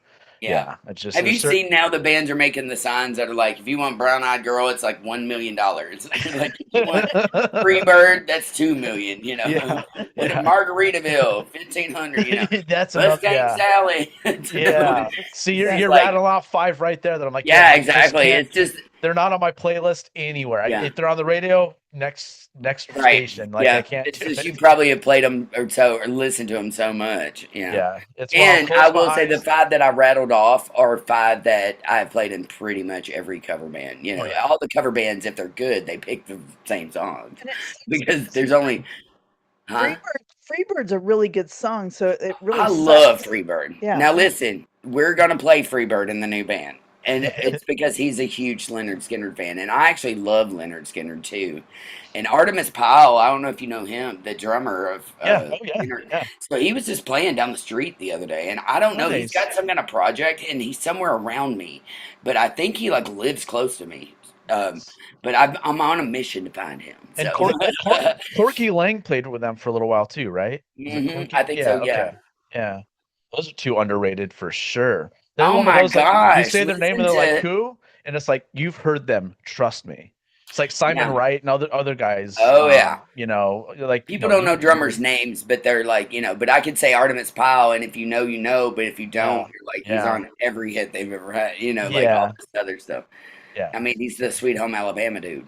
You know what I'm saying? Cozy Powell, like you're like who? Exactly. It's like, no, you've He's in heard that him. movie. Kenny Aronoff, like you've heard Oh him. yeah. Oh yeah. Like Oh yeah. Yeah, I was talking about James Gadsden last night. Gadsden just passed. oh Um, really? he is. Yeah, I was educating Brooke on him. Um, if you look at his list of hits, it's insane. And I forget what to pull that up. Pull up his hits and see. James Gadsden. He was the drummer for Bill Withers, and he's the drummer of Use Me as well as Ain't No Sunshine. But you would not believe all the other stuff he actually recorded on. I Oh think it was yeah. like Diamond Ross's I'm Coming Out, like all the black artists back in those days. He was on the Chess Records, like stuff. But anyway, he just died, and he had his own groove named after him. And they call it the Gadsden groove. And it's that 16th note, one handed Okay. type of grooves. Yeah. Most all of those came from like a lot of his drumming. And I've been watching the history about him because he is also another fascinating guy. And he looks really strange. But in the Bill Withers videos, he's always like got some kind of fro and he plays real weird. Sometimes he'll play left-handed open, but he'll play traditional with his left. Huh. Yeah, he's another one of those like, okay, that's strange. Good Lord, yeah, lot of stuff. Yeah, Jesus. what name some of them that we would know because it's just for Let's see here. it's a lot of that classic stuff that Yeah, you're like, oh yeah. Donovan is on here. Just trying to think of ones that I would like to know. There's a lot that you would know that I mean I saw a list and was like he's like a Hal Blaine like of the black culture. You know what How, I'm saying? yeah. Like We were talking to wow. Hal Blaine the other day of just like 10, what was it, 10 years straight at a #1 single or something with like Beach Crazy. Boys and Sinatra. And, although he Every did, time I look up a track that I'm like, oh, I love this, and I look it up, it's like, oh, it's Hal Blaine. Of course, no wonder I love it. You know what I mean? and yeah, and my mom was her Her cousin cousin, played with the Wrecking Wrecking Crew. Crew. What? She gave me a list a couple weeks ago when we were staying there when my grandma died and all that. She gave me a list of the stuff he was on, and it's like, good God, Yeah, it's insane. 90% of these songs I've heard and are probably on It my was 2 playlist. complete pages of Yeah, and songs not from only his. that, but also Carol Kay. I mean, Oh, the bass player she's for Hal Blaine. oh yeah, Wow. she Yeah. loves Carol Kay. Oh, Me we watched too. that. There is no better bass player out there. I mean, this girl, Did you watch like, the and she's still around playing. yeah, Like, did you watch that's that mind blowing. The Beach Boys thing on Disney? Yes. Yes. That showcased her so well on that. I'm Mhm. so glad So she's cool. finally just now getting like the credit Yeah, she deserved because they had left her name off of a lot of those tracks back in the day. yeah. Yeah, And it when really you had to hear be a the beat, female musician. It had to be hard on her hundred because percent. she was the only one. She's She's the only badass. one. And can you imagine, like, around Glenn Campbell and Hal Blaine? You know, I was watching Tanya Tucker give an interview the other day. She was married to Glenn Campbell, and evidently he was a major alcoholic. He punched her Yep. teeth I out have a at one story point. about him with Oh, me. you do? Tell I me. do. I am not a fan of him anymore. But it After was watching the because Tanya Tucker, I wasn't for sure if I was or not. so he lived out here later Mm, on. And his nephew had convinced him to start a record label, and I was the drummer for his nephew. And we man. were going to be the first band he signed on his new record label, but then he got that DUI out here Mm. and got in legal trouble and spent all of that label money on the legal of it and never happened. And all because of him being stupid, And I being drunk. missed a big window of Yeah. possibly having a Evidently, he highly struggled with alcohol. I didn't know that until later. he was pretty bad. Yeah. So I Which never I met love his him, but music. yeah, I just can't do it anymore, but that's because it's a sour Yeah. note in Yeah. my I musical don't cap. blame So you. but Yeah, I um definitely don't blame you. that's my story with Glenn Campbell. But I didn't know he was part of the Wrecking Crew early on either. So Yeah. Yeah, he was. It was like guitar or something, wasn't it? it was, yeah. Yeah. I think he did a lot of slide stuff, I think, Hmm. with them. But back to the original, like Carol Kay and Yes. Hal Blaine. I Oh mean, yeah. gosh, every time you hear a bass track that she's on, it's so memorable. You know, it's like Yeah. just I'm like, how did she come up with this? Some of that stuff, you know, they've Some of been that Beach so Boys good. stuff was amazing that Oh she my was doing gosh, on that. yes. Yeah. I love the when the beat goes on that bass line. Okay. God, there's so many good ones. Yeah, I Like know. God, the list is just, but everything they played on basically is amazing. What's the Beach Boys one she really stands out on? Why am I blanking on Uh, this? Is I it Good just had Vibrations or Good Good Vibration. Vibrate. Yes. yeah? Do do do do do Which do is do also do what I think is the first song ever with a theremin in it. do. That's I'm right. pretty Yeah. positive it is. Yeah. Yeah, and I only know this because my first band, which was a rock band, we recorded a record.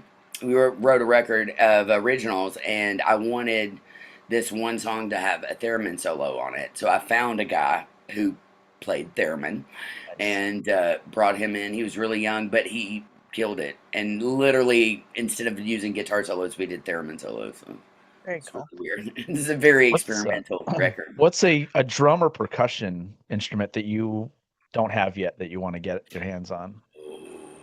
Okay, I'm gonna say the tuning forks and the meditation bowls because Okay. I don't own any tuning forks, but I'm really into the frequencies of those and the healing aspects of them. They are fascinating to me, and I had friends who had the big crystal bowls. And those things are freaking amazing, but they're very expensive, you know. But man, let me show you since we were talking Yeah. percussion. Yeah. One thing I wanted to show you is this is one of my favorites. This is it Oh hooks like a yeah. bass drum, and it is a ratchet. Yeah, and it's usually used in like theater when like circus scenes are happening. I don't know why. They always want to use this when a circus scene is happening. But I love this one because it mounts on your kick drum. So sorry, let me get it right here. Oh, you're good, yeah. So it'll just slide on there and then you tighten it here. And then you can just, you know what I'm saying? So it's handy. But I love this thing. And I can't remember what musical I had to buy it for, but I had to buy it for maybe, I don't know, maybe Mary Poppins or Little Mermaid or something, you know. And I always keep the percussion items. I'm always excited when I get a percussion list for a theater project because usually it'll have like a list this big of all the drums and things that you need. And then I have to figure out like what are these and what. You should do like a Carrot Top skit where they're all like little props for comedy too. Oh yeah, yeah. I also collect like Just little pull something weird out things. of it. Nice. This is a little shaker. It's a head shaker. It's skull shaker. I've got them in different colors. I've got them in glow in the dark. But like I'm that weirdo that shows up with a bag of percussion at like a karaoke gig, and then next thing you know, everybody's like playing something. All right, let's see. I got all kinds of fun stuff, and this is not even half of it. But also the slide whistle. That's a great one. This one's Yes. the slide whistle. I just was jamming to Grooves in the Heart. This is utilized heavily in that song. Oh, I don't know if it'll work. Yeah, kind of. Something's going on with the thing, but I love these things. They're fun. I've had to play them. A lot of people don't know, but in drumming, you know, there's like 40 different types of whistles. And it's funny, some guy from Brazil just sent me like a Brazilian samba whistle, like a gold one. It's really cool. But samba whistles are different from train whistles, and train whistles are different from like the athletic whistles, you know, all kinds of weird stuff. Also, everybody loves a good spoon set, you know. Got a bunch of these these are like the ones that you can really play, you know. You get two of them and you can really play some cool stuff. Featured heavily on Spoon Man by Soundgarden. Yeah. Oh yeah, Spoon Man, exactly. I love that track. Oh my gosh, and that guy, I mean, he's the Spoon what Man. song has the spoon solo in the middle of it? That's awesome. Well, that one, but also the reason I had to learn spoons was for Mary Poppins, a spoon. Okay. Oh, okay. It's got a spoon solo in it, and Nice. you have to learn it. Now, people are cheating these days, though, and they're getting those fancy ones that are already Put together.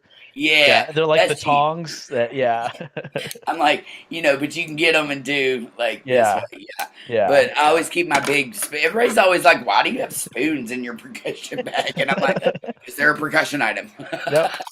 Also, I've got these like weird old, these came from a railroad train. Okay. These are road. Railroad They make tracks, good yeah. claves. They're kind of like claves. Yeah, Exactly. Exactly. Yeah, and I've got claves in here, like different kinds of I claves. should have brought like my box of tricks in too. I know, it's fun, right? I have We love claves. percussion. Yeah. Anyway, I've those are got like fun. different sets of claves. Everybody needs a good sand block every now and then. You know, you got to have a good sand. I don't know. Remember playing these as a kid, like where you're, I just think of They Karate actually Kid. use- Karate where he's doing the sanding and he's like, Yes, Hare exactly. Krishna, Hare Krishna. Wax on, wax off. Yes.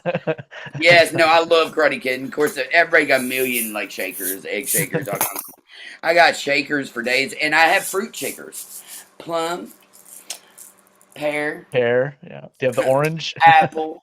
I thought Apple. I did at one point. I don't know if I still do. Another, what is this one? Another plum or something?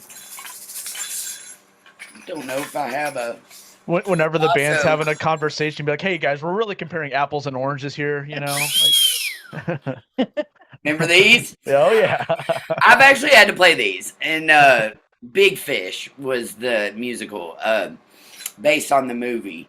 But there's all kinds of whistles, and what kills me about the drummers is not only are we having to play and we have our arms being used. You got to be ready for these little parts too. You got hooked in there like we're ready, you know, and then you're also flipping pages too, so you got all kinds of stuff going on in musical theater.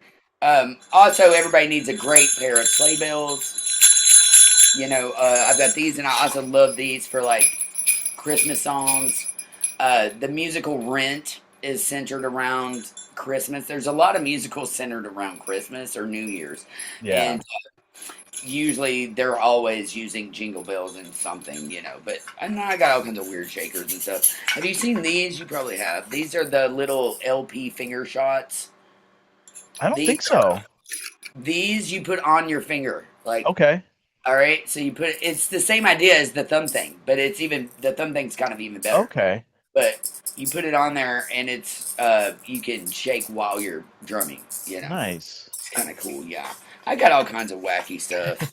Some more sleigh bells. I like the ones. These are the kind that you can like put on your foot or whatever. I've got a couple foot tambourines and things like that. But I just love to collect anything wacky and weird when it comes to percussion. Another thing I want to show you. It's actually over here. This thing. I don't know if you've ever seen these. Have you seen one of these before? Yes. Yeah. Yeah, these are the healing ones with the beads on them, and they actually come from certain trees, you know. I think they call them bendo beads, or a bendo tree. But you shake them, and when it's up around your head and your ear, it is highly, like, vibrational. So, like, they say by doing this, like, it'll heal things. And I can see why, because it is such an interesting thing. But they make entire, like, healing percussion items out of these little benzo, whatever this tree that these things come off of. You can kind of see it's just some kind of weird, like, thing that comes off of a plant. Sorry. It's almost like looks like a little pepper or something, I think, right? Yeah, kind of, yeah. And then they do them, and then you'll see other percussion items, like, but, you know, that's kind of what they look like, and then you can just kind of shake them. And then it's like a bamboo, almost, like a... I should have gotten that rain stick at the Renaissance. I do have a couple rain sticks. I don't have them here. They had them at the Renaissance Festival, really nice ones for like $20. I was like, damn it, I should have just done it. They were very inexpensive, and they were like the really, really big ones too. Oh, yeah. I love next a good year. rain stick. Yeah, next year. I don't know. There's all kinds of percussion items. Like my chimes are on the trailer. It's so funny because anytime I work with a new artist, I'm always bringing in my chimes, and they're always like, "Ooh, is that like the Mark tree? The chimes that you can chew?" Yeah. And I've got a double one, so I've got the front and the back. But like for beautiful songs, like really pretty songs where drums usually don't really play a lot, I love to play those. And everybody always turns and they're like giving me these big smiles, like, please always play that, you know. And I'm like, I will, because it's just something that makes things more beautiful, in my opinion. I've always and it wanted always those. kind of, go ahead. I've always wanted those giant Oh Japanese drums. yeah, the Yeah. taiko drums. Yes. Yes. Man, I wish I had my drumstick bag here because I have those dowels in there. Oh, nice. Yeah, they're you're only gonna like love it. $13,000 a piece though. So Yeah, Right. but let me tell you a way to get around it. I've got a great thing for you. So when I was younger, I think I was like 23 or 24, I got asked to be in this band called the Syncopaths, which I love the name. Yes. And it was a guy who made taiko drums out of bourbon barrels because I'm in Kentucky. Cool. Bourbon, always, if you have bourbon, it's from Kentucky. That's our thing, right? So if it's whiskey, it's not, but if it is bourbon, it's Kentucky. All right, and it's a different barrel that they use for bourbon. It's like an oak, I think it's a white oak barrel that they use to age it in. Either way, this guy would get these oak barrels and he would make drums out of them. And he made those taiko drums that you're talking about, the Japanese. Yes. And so I learned to play them. And man, talk about a whole different thing. Like my drumsticks, and they're out in the car right now because I was just showing them to Doug last night. They're literally like this big around. Like to hold them is crazy. You have two of them. You can't really use fingers because they're too large. But not only that, you have to play them in a stance above your head. Yeah. You know, because the taiko drums are usually laid on their side. And I don't know what it is, but Viola Smith, in the Croquettes video on YouTube, it's a black and white video. She is playing like two of those. Yeah. And I don't know if they're the taiko drums or what, but they're very similar. And I'm always like, what has she got those up there for? You know. Yeah. But anyway, we learned to play those, and your forearms, it's a whole different thing. So it's like you really have to hold those dowels, like, and I forget how thick they are, but I mean, in drummer world, they'd be what? I don't know. You know, if one is the small, it'd be like, it's something crazy. But he had these and we would go out and he would set up all these drums and we would do these drum things, and it was nothing but drums, and it was Mhm. really cool. But Nice. those taiko drums, that's a whole like. Yeah. And what's weird is they usually have really tiny females playing them. Have you noticed that?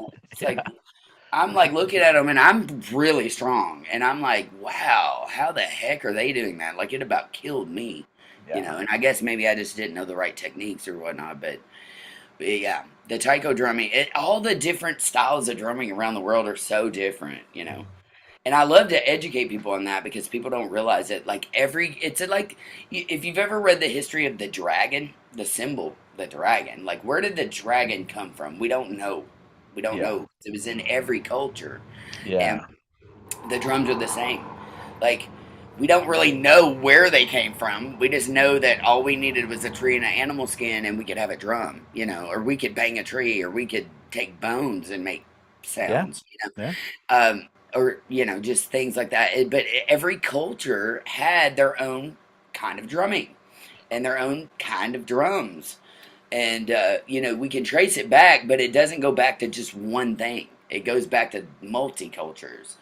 So the Japanese, obviously, they had their taiko drums, and whatnot, and then you've got all if you look at any other culture, the Latin culture where they have Mhm. more of the congas and or the African culture where they have the djembes and the all this percussion items that I'm showing you, and that's why I always think the drum set kind of tells the history of the world more than Yeah. anything, any other instrument, like because we don't know, who first brought out a cowbell.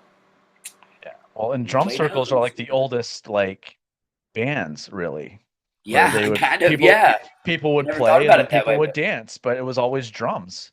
yeah. So, Yeah, and drums were always there to either heal or to mhm. help incite movement of dance of some sort. Yeah. Yeah. You Any know, rain dances always had drums, so exactly. stuff like that for Wars. the Native Yeah, we talked about Americans that. and Even the yeah, Jesus yeah. story. Remember, Yeah. as a drummer, like Yeah. we all have a Yeah. drummer and everything. Exactly. Yeah. Um, Soldiers were led into war with drums. Yeah. Yeah. exactly. Yeah. Yeah, that one is really fascinating to me because I was always curious about the why do we have drummers banging drums in wars. And then I did a lot of research, and through some of the people that work at Vic Firth that do the history of drums and stuff like that, they kind of Hmm. educated me on the Morse code thing. Hmm. Drums, because we if I went outside today, and people have to remember back then they didn't have, we're talking pre-trains, pre anything flying, pre any road anything other than like horses and mules, or donkeys. It's like we didn't have a lot of sounds going on outside other than nature. So a drum, if you took a snare drum and I played it here and you were a mile away, you could still hear it Yeah. because it would carry. It's the same as the trumpet. The Hmm. trumpet was used for the exact same reason. Yeah. It was used to give a call to somebody way across the way. Hmm. And so the soldiers would use that as Morse code. So like if you were doing a 5-stroke roll, da da da da da da da da da da, that was a code for the military to be like, hey, they're coming from the north or whatever it was. That was their symbol. That's how they communicated back Yeah. in the day. Yeah. And I thought that is so fascinating. And if you think about it too, like Morse code is very similar to drumming. It's just Oh yeah. tap or Well, link, Russia's link. YYZ was the Toronto airport call sign. So Right. dun dun Isn't dun that dun dun dun wild? dun dun dun. Dun. Yeah, Yeah, just that's yeah, right. it's I form of forgot Morse about code. that. So yeah. Yeah, Sorry, but yeah, it I was have used that. for that reason. Yeah, and I think Neil heard it on the when they were descending or something. It's like that Yeah. kind of fun to And do. then evidently in the Irish, like the Celtic, overseas, European style, of course, that's why they had the, what do they call it? The big, the, not the pipe organ, but what are they called? Oh my lord. Where they play it, they blow it, and it's a Bagpipes. Scottish, Irish Bagpipes. bagpipes. Yes, the same thing with the bagpipes because they're Yeah. so loud. Yeah. Like if you ever stood next to someone playing a bagpipe, it is ear blowing, ear Yeah. blowing. It will blow your ears out. They're so loud. So like they were meant to be heard from the field, you know. And that's also, why we have different drumsticks. We have, Hmm. 2Bs are more of a marching band drumstick, more for an outdoor type of setting. Where like a 5B is more of an indoor type of setting. Hmm. You want bigger sticks outside because you can Yeah. play louder and you can Yeah. hear it. The sound carries. So Exactly. Same thing yeah, with it's deeper just drums and awesome. all that too. So Yeah, that's why the exactly. snare drum was so deep for marching bands and stuff because it needed to Yeah. carry because you're not mic'd or anything. So Right. Yeah. My dad loves to tell me the story about when he was first in marching band. The snares were on the sling, and they were on the okay. side, Yeah. and they would march for 4 or 5 miles, and by the time you're done with that snare drum has hit your leg like a million times. And I've had that happen to me live too, but not in this type of setting. But he would talk about carrying those snare drums, and they would carry them on the left side. And that goes back to kind of why we had that traditional Traditional grip because grip, you had to be is able to get because over of the rim. Yeah. exactly. And supposedly that goes back to an African thing too, Hmm. because they would play the drum underneath their shoulder, Okay. and they would do it this way because you can't really, yeah, it's hard Yeah. to do it this way when Yeah. it's under your arm. But yeah, it all traces back to something fascinating. And if Mhm. it if I if I could, I would travel the world and just go to different cultures and see the different drum stuff, because like even in Hawaii they've got a different whole different type Oh of yeah. drumming, and a whole fire drumming and all that stuff. um, but it just mind blowing to me. You can't go anywhere in the world without finding something about historical about the musical instruments that came from. Hi, puppy. By the way, he's like, rub my back. He's cute. What's his name or her name? His Her name. name her name's Grenache. Oh, I love it. Oh, she just wants to chill. I She know. wanted to talk drums. Ah, she looks like the biggest baby. She is. Yeah, big snuggle bug. I can tell. Some stuff. Yes, I do. Um, Yeah. of all the performers you've ever seen or worked with, who has the prettiest drum kit or the coolest drum kit? Ooh, that's a great one. Let me think about that. It's crazy because in theater, a lot of times we could go rent, whatever we want. And I've gotten to go to like LA to like, what is it, SLR or S something, whatever the big places that you can go rent drums, and they Oh, literally just okay. have Like a millions whole of drums. warehouse. It's Yeah. like, yeah, it's a warehouse of, I forget what it is, but it's a big place that they all rent, Like and Burbank there's or something, right? yeah, and they Yeah. let me just go and be like, okay, what snare do you want? And I'm like, oh, there's a million to choose from. You know what I mean? Um, Man, I don't know. I've seen so many amazing drum sets, and working at Mom's Music, we had the North drums that were like flames on them, and I mean, I've seen some weird stuff come through. Um, but again, I don't know. I go back to I'm a big '70s kid, so I love all that see-through drumming. By the way, DW makes amazing see-through Yes. drums too. Yeah, they do. That's why I also But said that's what DW in the front. Jason Bonham plays actually is the I know. yeah. And if I didn't have my Vista lights, I'd probably want a set of those DWs. But man, as far as prettiest drum sets, I'm trying to think. It's interesting too working in theater because you always have a different drum setup no matter what. And that's one thing that I loved to do is when I was just talking about getting the list. So when you get the score, you usually get the score of a theater piece like a couple weeks before. And the first thing I always did was look at the list of, there'll be a key of list of all this stuff you've got to have. And depending on the musical, will depend on what you're playing. I remember like the color purple. Now you're talking about an African musical. It had African drums that I have never heard of. Like, I mean, the names were crazy, and I had to go find all of these sounds. And You have a I grocery just list remember, for drums. yeah, I wish I had the list. If That's you on pull aisle up the list, 3. yeah, I'm like, what is this drum? I mean, there were names of things, and in theater they don't name drums like we call them too. They'll be Yeah. like Grand Casa is a bass drum, or Mark Tree is chimes. Chimes, It's yeah. like you have to know the technical name of it, Mhm. but it was always fun because I would get that, and then once you get the percussion items, then you've got to figure out, okay, how do I lay the drum set out with everything I need right here, and so I can transition from one thing to the next. Yeah. And so every setup would be different.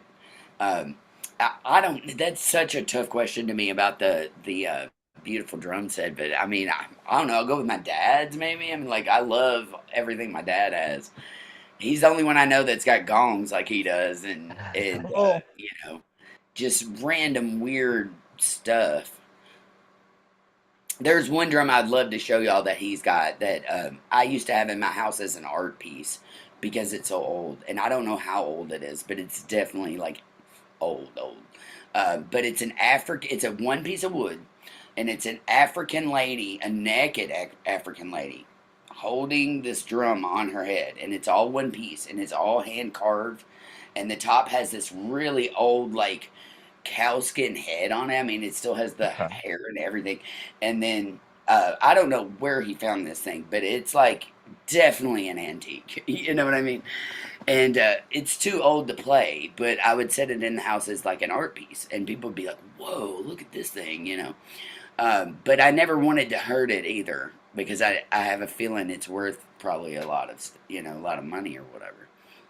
But he collects these weird random stuff, even down to the cowbells, like that strap on the leg. Because back in the day, they had the straps on the leg. Yeah. They would strap the cowbell around the leg like a belt, and then tighten the belt, and then you just had your cowbell right there. You didn't have to hook it to anything. So he's got this huge collection of cowbells. That's like, I would say he's probably got 30 or 40, is my guess, and you know and some of them are super crazy old. I mean, he is a 30-pound cowbell. Wow. I don't know anybody who's got a 30-pound cowbell. Like, it's just it didn't even really, they just did that for fun because it's like just welding stuff at this point. But no cow is going to carry that. But it just the wacky stuff that he finds is amazing to me. Now, speaking of cowbells, what is the best song using a cowbell? Ooh, that's a good one. Oh, I love that one. Gosh, there's so many. Can I at least have two? Absolutely. I love Honky Tonk Woman because Okay. it's so fun to play. I play it every night with this band, by the That's way. a weird time signature that's hit on too. Gonk, So gonk, gonk, don't gonk, gonk, gonk, gonk, gonk. gonk. Dun, dun, dun, dun. Yeah, he keeps that going throughout the whole time, but there Yeah. is a part in the chorus where he goes to the hi-hats and there's no way he continues that cowbell. It's like somebody else is playing that thing. Yeah. Also, oh gosh, there's so many. I hate to leave any out. My personal favorite is Nazareth. Or not, is it Nazareth? Yeah, it's Hair of the Nazareth. dog.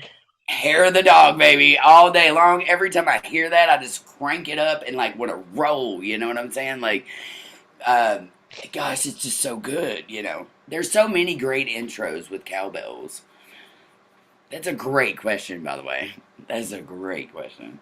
What about you? Now, for cowbell, Yeah. I know it's a hard one. Nazareth is really cool. Yeah. Yeah, I'm trying to think. What Other about ones. American Band is a good Yeah, one. is it American Band or Mississippi Queen? Or maybe both. Both. Yeah, both have a cowbell, right? Mhm. I don't know. There's also some great Aerosmith songs that they like.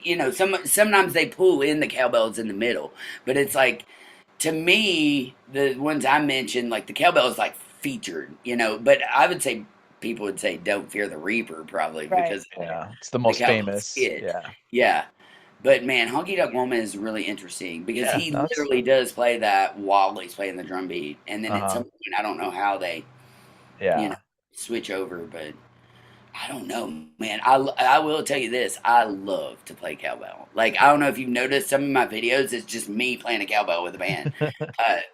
Anytime I go to see a friend or something, I usually have my percussion bag, and I usually always have a cowbell on me. So people will be like, "Get up and play a cowbell," or "Get up and play this," or "Get up and play that." Nice. But also because of the internet and the videos, I always wanted to do wacky stuff like play cowbells for cows, or something like that because I can. I'm in the country, and people out in California who don't have that are just like, "Well, that's interesting." She's in a hay ring playing for cows. But I just was trying to come up with like really interesting stuff for the internet, for drummers. So, but yeah, I'm always playing something. Who knows? And everything's a percussion item. Oh yeah. Like, almost literally anything can be a percussion item. Yeah, I know a lot of people because everything is a percussion instrument. So 100%. Yeah. Yeah. Mine And would the be cowbell is Wild one of my Side, by the faves. way. Oh yeah. What would it be? Wild Side. Motley Crue. Oh yeah, Ding that's a ding good ding one too. ding. Dun, digga, digga, Yeah, digga, Motley digga, Crue's got a digga, lot of digga, good digga, ones digga, too. digga, da, da, da, da. Yeah. It's Trying just to that think one of Van time, Halen. and yeah. I guess Van Halen didn't have a lot I of I bought cowbell. Justin a Tommy Lee cowbell. Oh yeah, Yeah. that's cool. I have the Ridge There's Rider all one kinds of too. different Yeah. ones. Oh yeah. I love Okay. the Ridge Rider because I love the tone of it. Yeah. It's not in your face, but it has a good cowbell sound Yeah. still too. There are cowbells that do not sound great, you know. And I've got some from the '60s that I've just kept because that Dad They're had them. cool. Yeah. Well, but they sound so good. It's like the sound was different back then on cowbells or something. I don't know. We were talking about that last night. How Doug was telling me about the Hammond B3s and the Leslies, and he was talking about there's only a certain era of Hammond B3s that people like love to play, and it was like the '60s and the '70s ones. And then if you get the modern ones, they sound nothing like it. Like nothing like it. And I said, well, the drums are kind of similar in a weird way. Like back then, and he was saying, well, but how in the world aren't we making today the best stuff because we have the technology? And I said, yeah, but it's manufactured today. It's not passionate They like it weren't was. manufactured back then.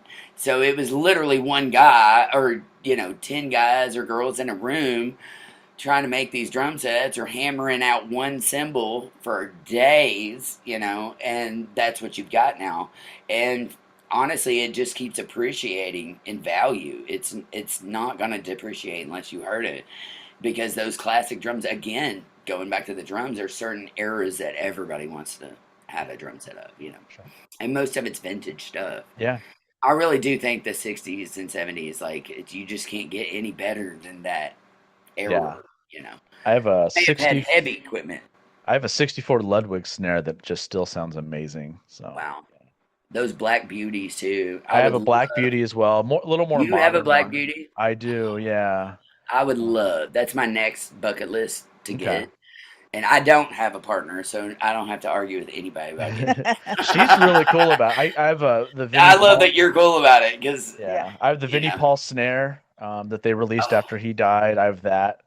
That's wow. my go-to. It's an 8.5 by 11, and oh Okay. my, or no, I'm sorry, 8.5 by 14. Still use my first snare that I ever got, and it was an Supraphonic. Okay, And it is one of the most recorded snares in the history of yeah, music. But other than that, I would love to have a Black Beauty because I just love them. But Dad's got all kinds of different ones, like super sensitive hmm ones and marching band ones and hmm old Rogers and stuff like that. But yeah, it's weird with the drums that I play. It's like, gosh, they sound so good. I rarely even have to tune them. That's how good they sound. And they had the dampeners in them. Mine do. okay. The a lot of that '70s Ludwig, '60s hmm '70s Ludwig have the dampeners That inside. little felt part that you can Yeah, it's either a put felt. against the head or Yeah, not. and you Yeah, twist it, and yep. it'll push the felt against the head. That's what It's my like snare moon has. gel Yeah, before moon gel, basically. You know what I'm yeah, saying? yeah, And you don't have to put anything on the heads. yeah, And they just, I don't know, they just always seem to be in tune. It's like every time I play them, I don't even have to tune them. I'll take them anywhere, and people will be like, wow, those drums sound great. And I'm like, thanks, I didn't do nothing to them, yeah. literally. And the heads, I changed the heads recently, but they hadn't been changed in like years, you What know? would you say you've gone through more in your playing days, sticks or heads? Oh, probably sticks for Yeah. sure.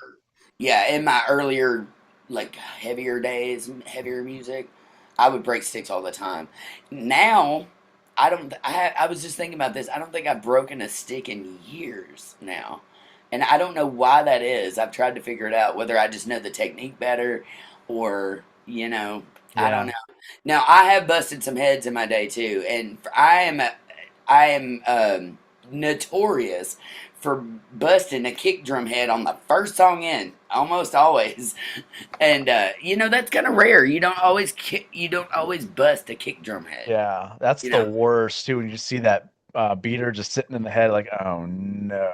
Well, let me tell you, I was playing the Kentucky State Fair, right, and it was a big Bud Light tent or whatever. And first song in, I forget what even the song was. The beater goes right through the head.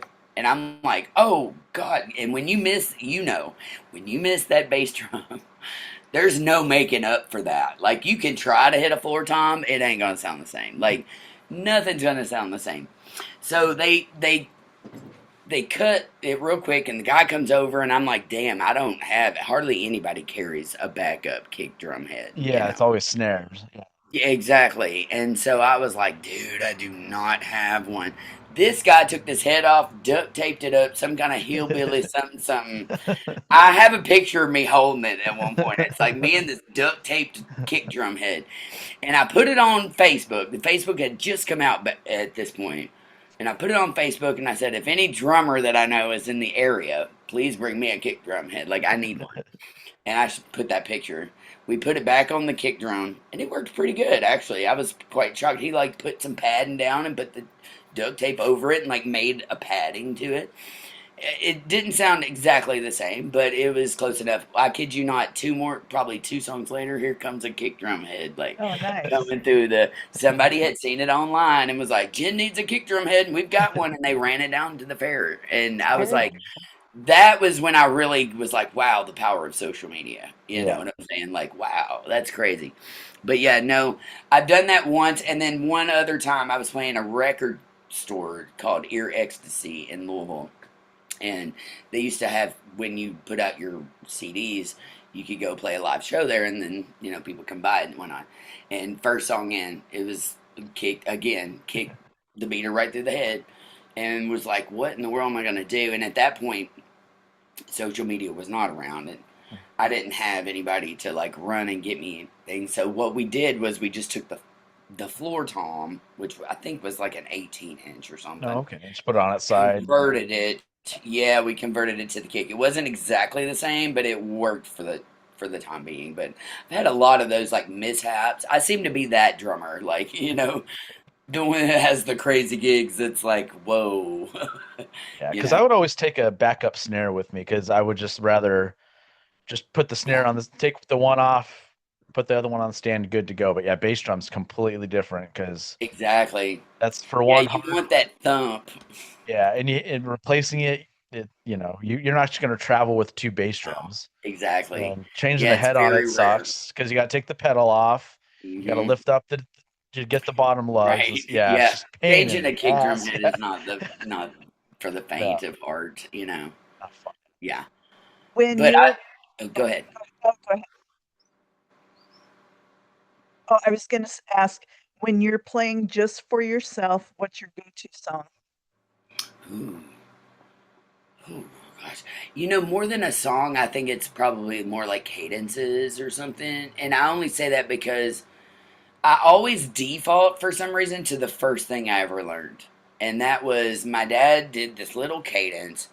Um, and it was like a marching band cadence on the snare and with just a straight kick drum. But a lot of times it would do like it was based around the five-stroke roll, just kind of like little marching band things like that. Like But a I little would show tune kind of thing. yeah, you can also click the sticks or click the Yeah. sides and make different sounds. I always default to that, and I don't know why, but Dad said he taught that to me when I was, I think, around 2 or 3 years old. And we have an ongoing joke because he was trying to. He said I came and was like, "Dad, teach me how to do that." His dad was a marching band guy, and then my sister. He was trying to teach me, and I was trying to learn. And then my sister walked in the room, grabbed the drumsticks, and like laid it down perfectly, and then walked off. And he was like, "What?" So we always have this thing going, ongoing joke that my sister, is always better than me at everything that my dad was teaching me. And my sister does play music. She doesn't play drums, but she plays a saxophone and Oh, cool. some other things. Yeah, We just did she's an very episode creative. about saxophone songs, so Yeah. that's Oh, yeah. listen, I love the saxophone. Sax is sex in music, is what I like to say. Bass is too. It's bass and sax, but it's like Yeah. literally, if I really do believe that like when rock and roll was created, if you notice, there was almost a saxophone in everything, and nowadays there's not a saxophone in hardly anything. And I'm like, why is that? Because it is like to me, okay. We need to bring back Careless sax. whisper, yeah, careless whisper. When Oh that yeah. sax comes That was in, you're on just like, mine. right, Yeah. yeah. Another one that I love is I think it's "How Do You Talk to an Angel." That song from the '90s. That was like Yeah. Okay. It was the beautiful guy that saxophone solo in it. wasn't he in Anything. Beverly Hills 90210 and then became a Was it? I yeah, was. yeah. Yeah. Yes. Oh, yeah. That's right. Yeah, I kind of remember that. It's very fuzzy those years, Um, but yeah, it was like during around the Melrose Place and Yes. 90210 era, my whatever that is. work was Man, when that sax comes in, it's just like whoa. What was your other ones? I'm curious because I've worked with some amazing ah. sax players. So my top five, I had Richie Cannata for "Still Rock and Roll to Me," Oh yeah. Johnny Ooh, that's a Cola great one. for "I Want a New Drug," Ooh, ooh, good one. uh, I Richard forgot. Perry, Richard Perry for "Money," Pink Floyd, Oh, nice. Steve Gregory for "Careless Whisper," of course, was number two, Oh, okay. I and didn't then even my know the guy's name. yeah, and then my number one was Jay Beckenstein for "Dream Theater's Another Day." Oh, okay, Yeah. cool. And I had Um, the lead singer for Quarter Flash. She played Saxon Hard in My Heart. oh, really? Yeah. That's a great track too. Yeah. What else So do I you want? wanted to tell you this since we're talking Yeah. saxophones. I got to work with one of the most famous saxophone players of all time, Bobby Keys, and Okay. he was the Rolling Stone saxophone player. Okay. They actually threw him out of the band because he was on heroin, and they said he was a bad influence on Keith, which cracks me up. That's a thing. It's a thing. Now, listen, he died not too long ago, but I got to play with him in Nashville before he died, and he still did all his entire set is all the songs he did on saxophone, which is like Brown Sugar, Can You Hear Me Knocking? Not only that, but he also played with Ringo and he played with John Lennon on Whatever Gets You Through the Night. That's him on saxophone. Oh wow. Okay. Yeah, and he also did all of the Mad Dog and Englishman, Joe Cocker tracks. Oh cool. So, I mean, I get cold chills talking about him, but that was a really interesting experience because I will say that was probably the wildest green room that I'd ever experienced. Like, and Chris Robinson of the Black Buck Crows was Rose. opening for us beforehand. So it was wild. Oh I'm like, wow. where am I? What am I doing?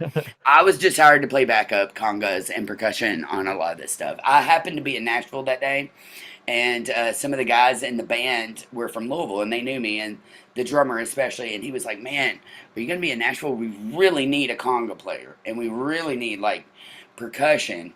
So please bring your percussion stuff, right?" And he was like, a lot of that Stone stuff has a lot of percussion on it. But I wanted to tell you this story. Can You Hear Me Knocking? Bobby Keys himself told me the story about how he recorded that.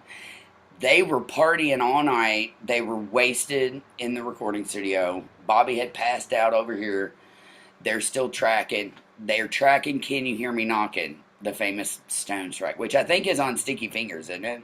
I think so. It's on the zipper one, the one with Yeah. yeah. Anyway, he woke up from a drunken stupor and he grabs his saxophone and he goes over and lays down the exact track that we hear today from a drunken stupor. And it was wild because he would be like on the phone with Mick, or not Mick, but Keith, and I'm just like, this is crazy. Like, where am I? You know what I mean? But anyway, he had an issue, and I'm going to tell the whole story now because I can, because it's been years later and he's dead. But he had an issue with the band. He did not like the band. Something had happened earlier on before I ever got there. It was like and I can't remember the exact details, but there were two songs by the Stones that were very similar to play live. Bitch was one of them. I don't know what the other one was, but whatever it was, the band was supposed to start this one and they accidentally started that one. And then yeah, so he's on stage. I'm back there I'm just the add-in, right? The Yeah. fill-in.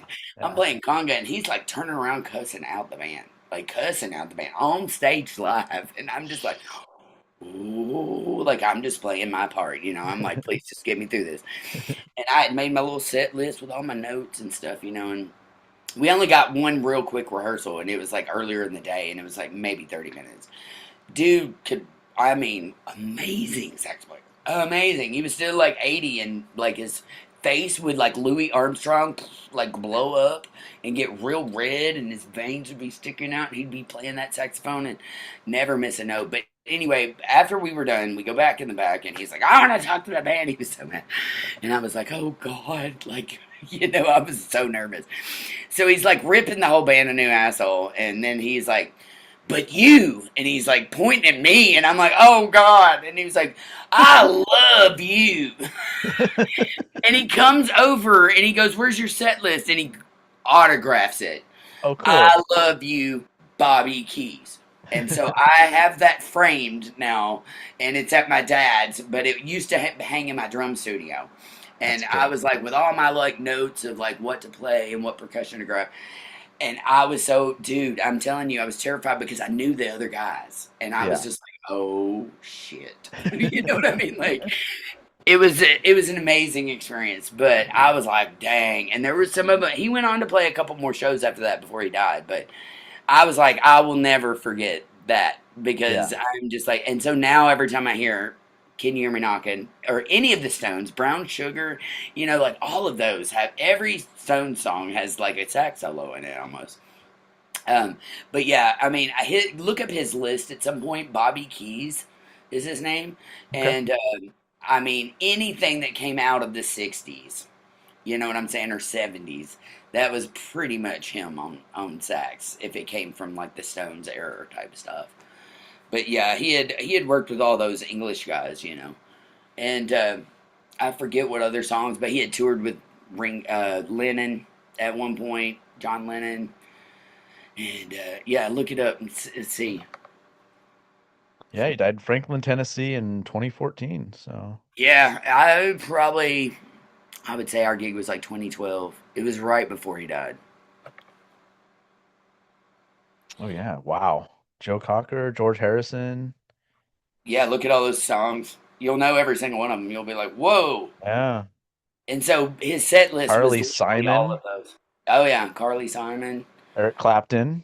Clapton. Right. Anybody who is literally like overseas because he was from London or Europe, I think, or somewhere in there. Yeah. Warren But he ended Zevon, up, Humble Pie. Wow. yeah, Humble Pie, Warren Zevon. Yeah, those are great too.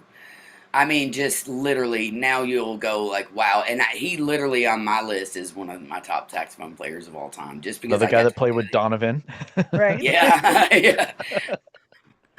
But yeah, it was interesting, and I don't think he hired that band back ever after that. But that's okay. I got my one gig with him, and I'm happy with that. And The I got my signed set autograph list. set Yep. list. That's Yep. right.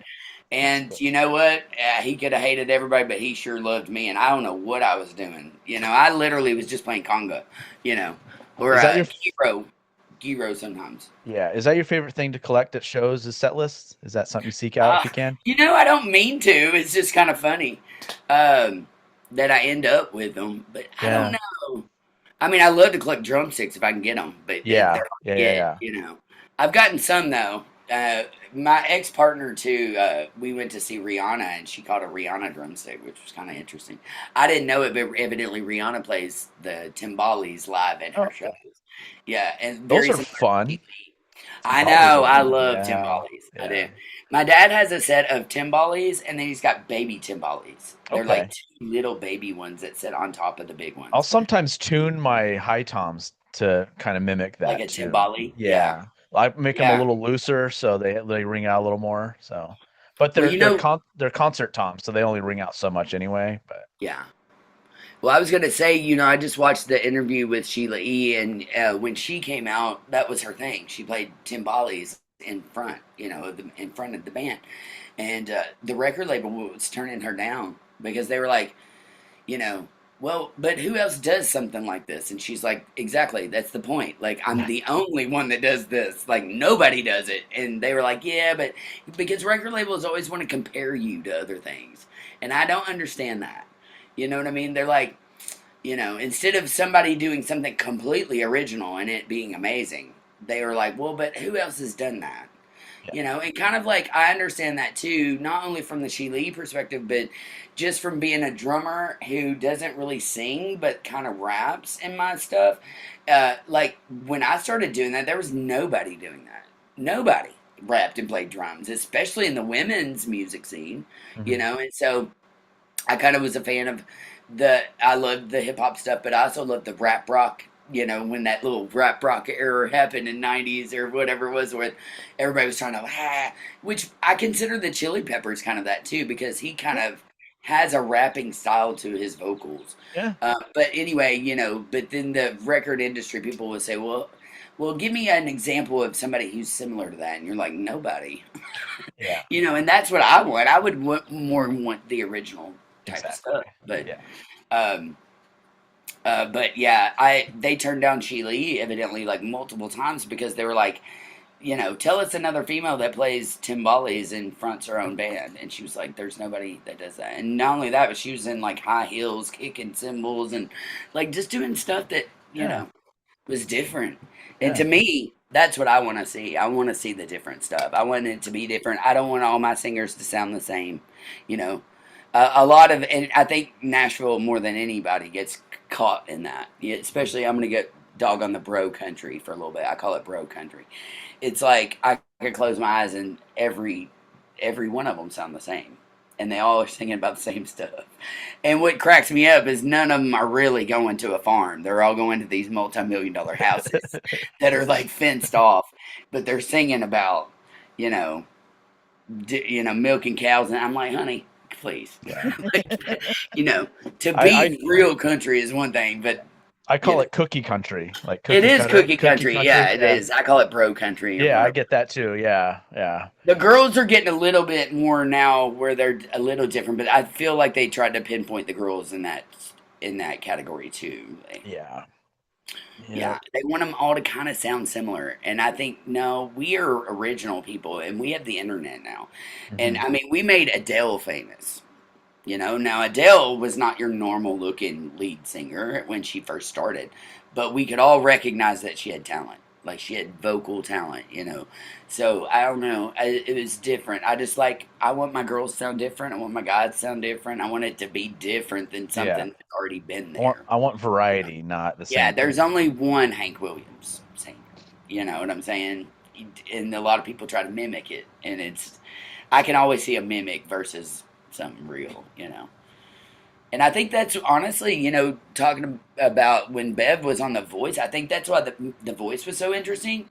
And I didn't even really watch it when it came out, but I understand the concept of it. The concept was to not look at the image Mhm. and to just hear the talent, Yeah. because it did TV when it came out, the videos and stuff did kind of kill that. Yeah. Yeah. And then now we have auto tune. Anybody can sound good. It's like all this other stuff. Well, in So to AI, see that raw talent. we are talking about that yesterday. I'm like, I can sing something and then have AI make it sound like I'm Freddie Mercury. I know, it's nuts. Yeah. It's nuts. It's out of control. It really is It is. online, It because is. when I'm watching, what was it the other day? Oh my gosh, just some of the stuff that they are doing now with AI. I'm just like, I do not need to hear a 50 Cent song that sounded like a 50s blues record. Like anything is possible now. You can literally, I Yeah. don't know if you've seen all the AI mashups, but I'm No. like, it's out of I control. try to avoid it. I'm so Me too. Me too. that's not my thing. I like to create and Me on too. my own and have my own ideas. And it's like I think if I go into that rabbit hole, I might not come out of it. So Yeah, same. I'd rather just Yeah. not dive I in. could see it being like a tool for things like, oh yeah, you need a poster or something. That's a whole Yeah, different. I do that all the time. We have like wrestling events and all kinds of stuff. And I'm like, Exactly. hey, But as make far make me as a to poster use of it for this. And creative, yeah, yeah, yeah.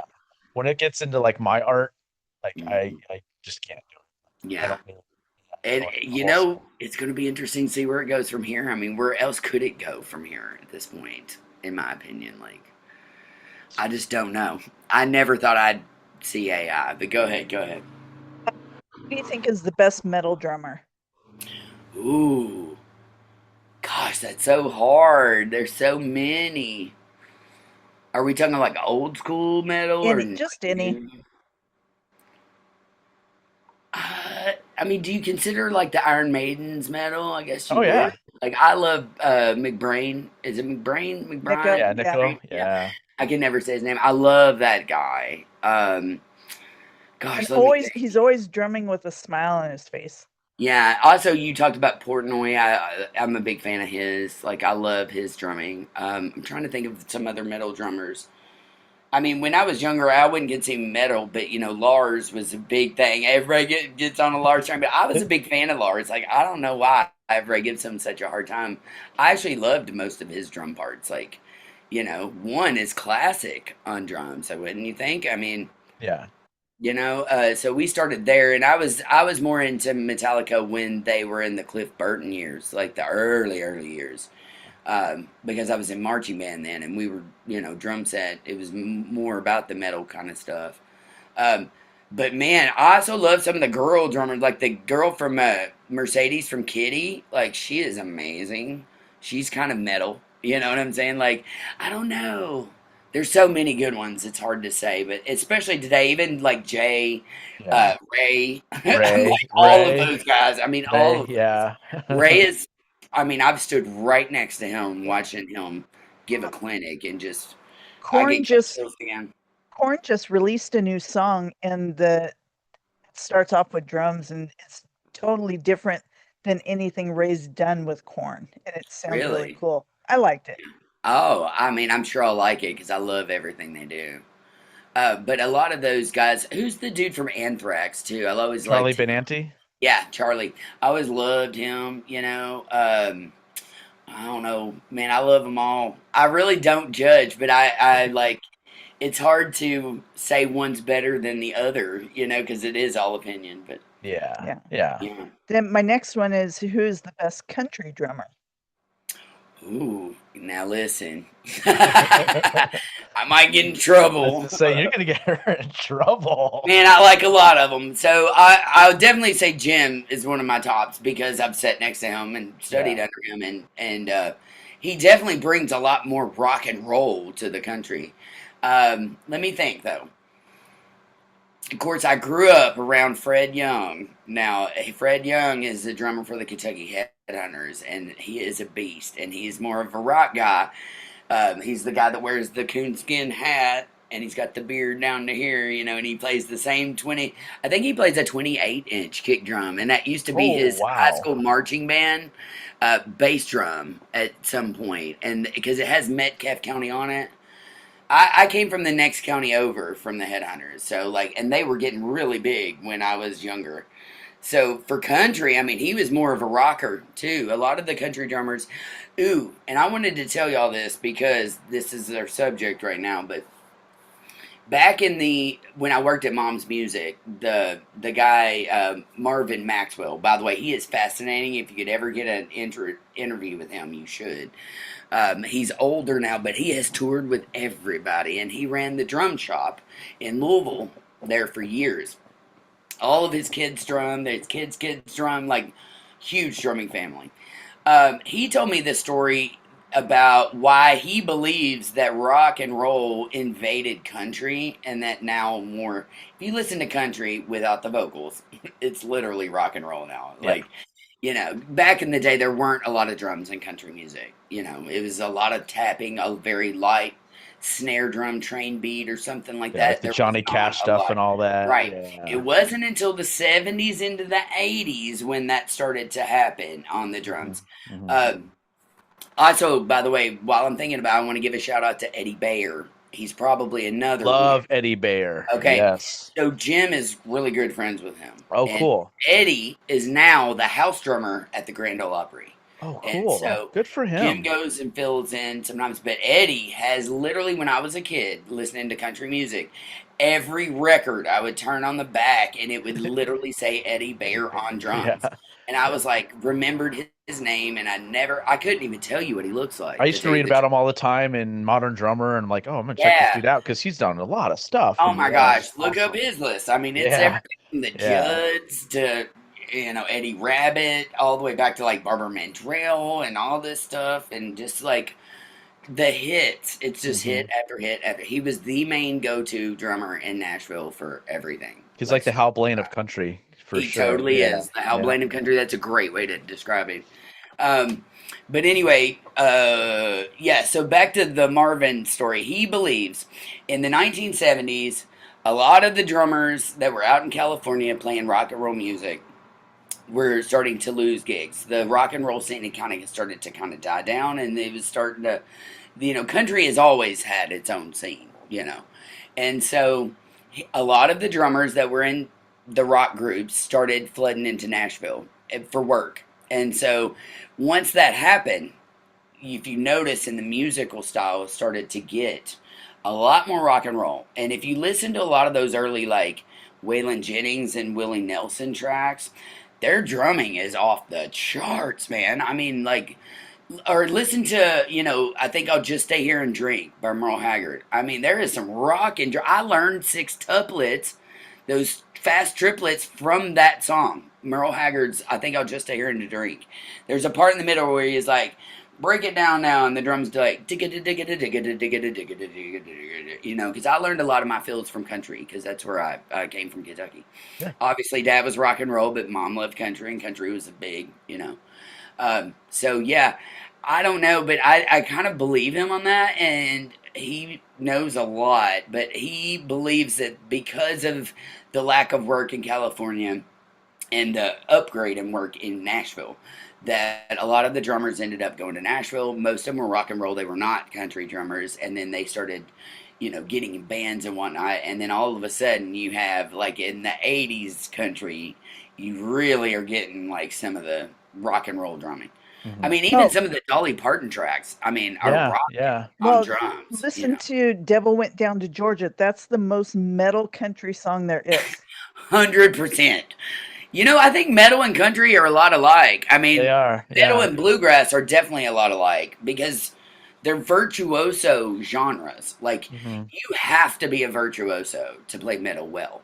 Well, like you looked up yesterday, the guy playing with, who's he playing with again? The metal guy? George Strait's drummer. George Strait's drummer used to be Halford's drummer. So, yeah, that sounds exactly about right. So, it's funny. The stuff we were talking about yesterday and today is so similar. I love it. Are you big? Do you like Montgomery Gentry, or did you like? Yeah, they're from Kentucky. Yeah. I've actually played with William Ellis is the brother. William Ellis is the drummer. I loved his stuff. I actually played a gig with them like in the early '90s. Like, I was always that random. They're like hard rock more than they are country a lot of times to me. Oh yeah. Yeah, that's why I think Hillbilly Shoes and Up All Night and stuff. Oh yeah. To be proud of. Well, even go back and listen to the Rascal Flatts version of Life is a Highway. I'm like, that dude, they rocked that out. I was like, dude. Well, Montgomery Gentry also wanted to mention, a lot of people don't know. You asked me about the country drummers. Yeah. Dolly Parton actually was a drummer. She marched snare in her high school marching band, and drums were one of her favorite instruments. That's why she wrote 9 to 5 on her nails. So let's give her a shout out too, because a lot of people don't even know that Dolly was a drummer. That's a whole episode in itself, is drummers that became lead singers. Bruce Dickinson was a drummer first, and that's what he wanted to play. Yeah. Bruno Mars. Who was it the other day? Foreigner. There was somebody the other day that I just saw that got famous that started on drums. Yeah, Lou Gramm started off on drums. He sang and played drums on his first album. Okay, I just remembered who it was. It was Michael McDonald. He actually started on drums. And he says, if you listen to What a Fool Believes, his piano style is really percussion. And he says he learned to play piano because of percussion, like because of drums. So he plays very percussive. It's really interesting. Piano's a drum anyway. People always forget 100%, that. yeah. A lot of people don't know that. String instrument, but mostly it's a drum. Well, it's considered a the drum. Hammer hits the note. Yeah. I was going to say a lot of people, so they'll go into school to study music, and a lot of the drummers don't realize that, no, you have to read piano music fluently because piano is the number one percussion instrument because you hit it with your hands. Yeah, and it's a hammer that hits the note. Yep. Exactly. Yep. And so in theater, when you're getting percussion parts, you're also going to have like second, third, fourth piano parts. And so I would always have to do those either on marimbas or whatever. Mm-hmm. So a lot of drummers get frustrated when they go to school to get schooled on it because they're like, oh, I got to learn how to play piano. But yes, I actually studied piano when I was younger. So I actually play piano. Not great, but I mean, I know chords enough to write songs and stuff like that. But it wasn't my main forte, but at the same time in marching band I had to do mallets. So basically, same thing. You're just using sticks, My last question for you is how many snares are too many? Oh, there's never too many snares, is there? My dad would say never too many. Yeah, and I think most drummers would say never too many. I don't know why, but we just love to collect snares. It's like we just want different sounds. There's aluminum ones, and there's metal. There's just all kinds of different ones. The wood ones, and just I don't know. It's something about drums. Like once you're a drummer, you're like a collector too, for sure. Because I don't know. It's just a fun thing to do. But yeah, I don't think too many's in. I Now, when think I'm we've playing only out, had I'm only going to take one or two, but like, yeah. you know, I think we've only had one drummer on the show that we've asked about snares, and he just said one. Yeah. what?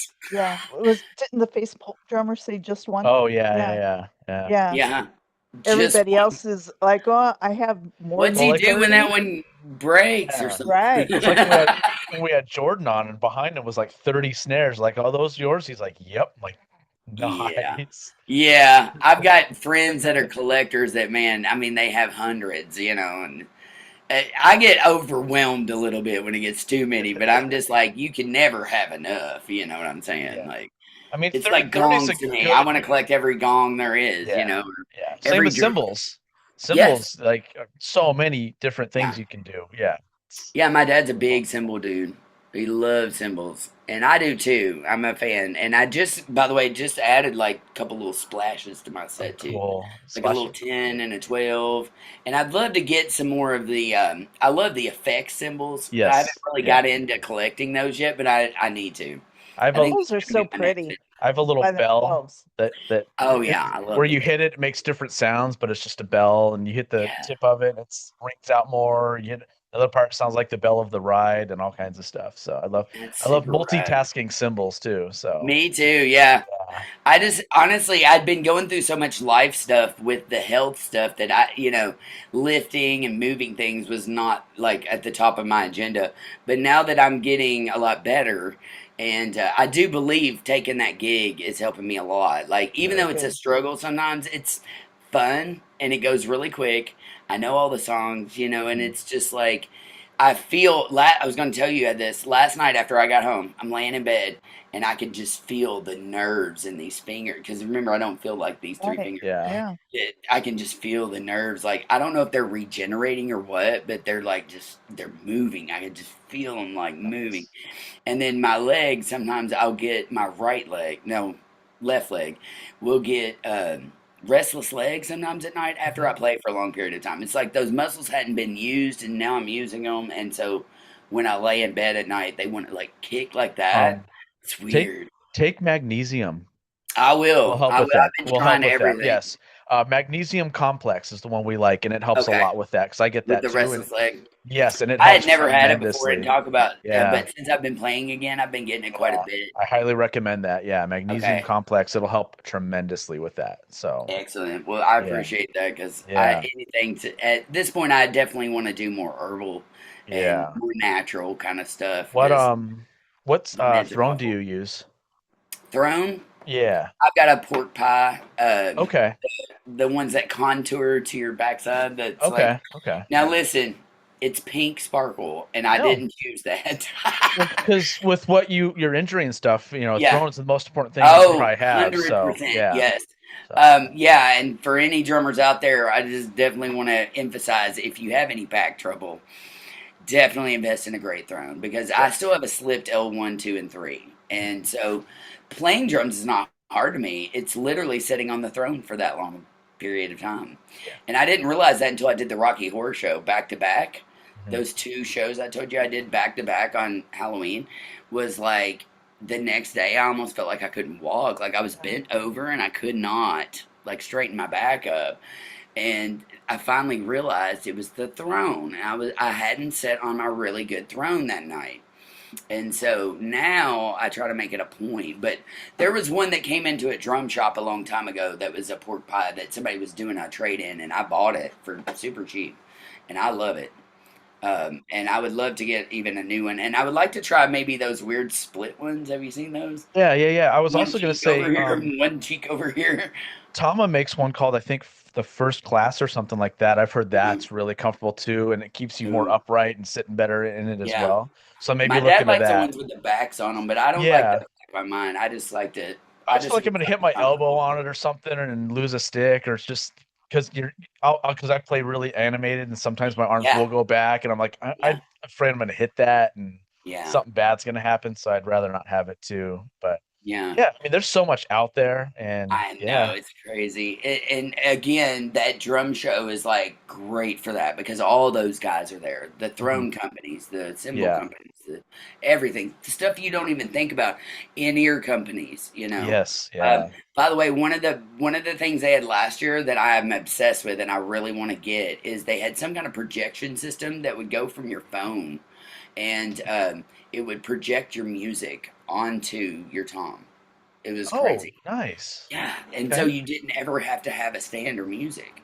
I was hmm, like, you could just project it onto your literal drum, that's and if cool, you had a coated head, it looked just like a written piece of paper. You know what hmm, I mean? And you just click. They even make it now with a trigger where you can trigger and it'll go to the next page.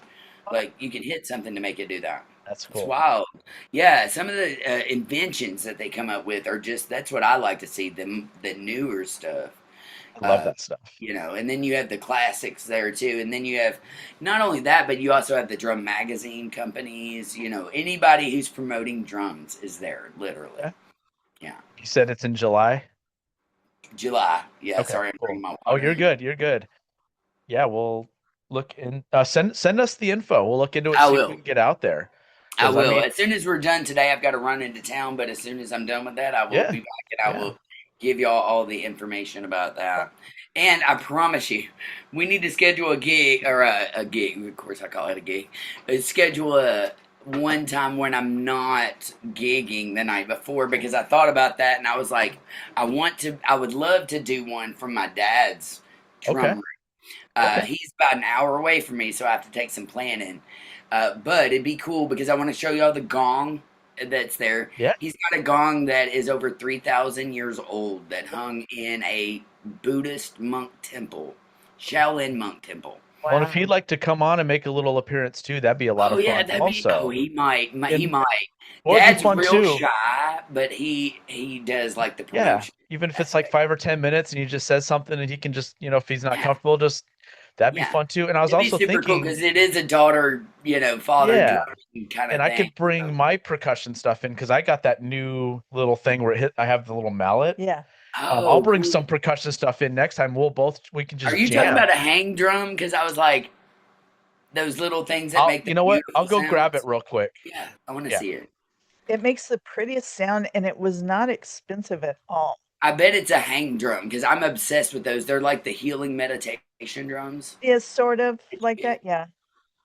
And then his guitarist is a practicing Buddhist and gave Oh, him one of the cool. bowls. It's really Yeah, cool. the Yeah, bowls. I'm really cool. really starting to get obsessed with those as I get Uh-huh. older. I'm like, I really got to get some bowls and tuning forks and back to this Yeah. kind of stuff, all the healing stuff. Our dog barks because we have a life-size cutout of a female wrestler in the Oh drum room, yeah. and she freaks out over it.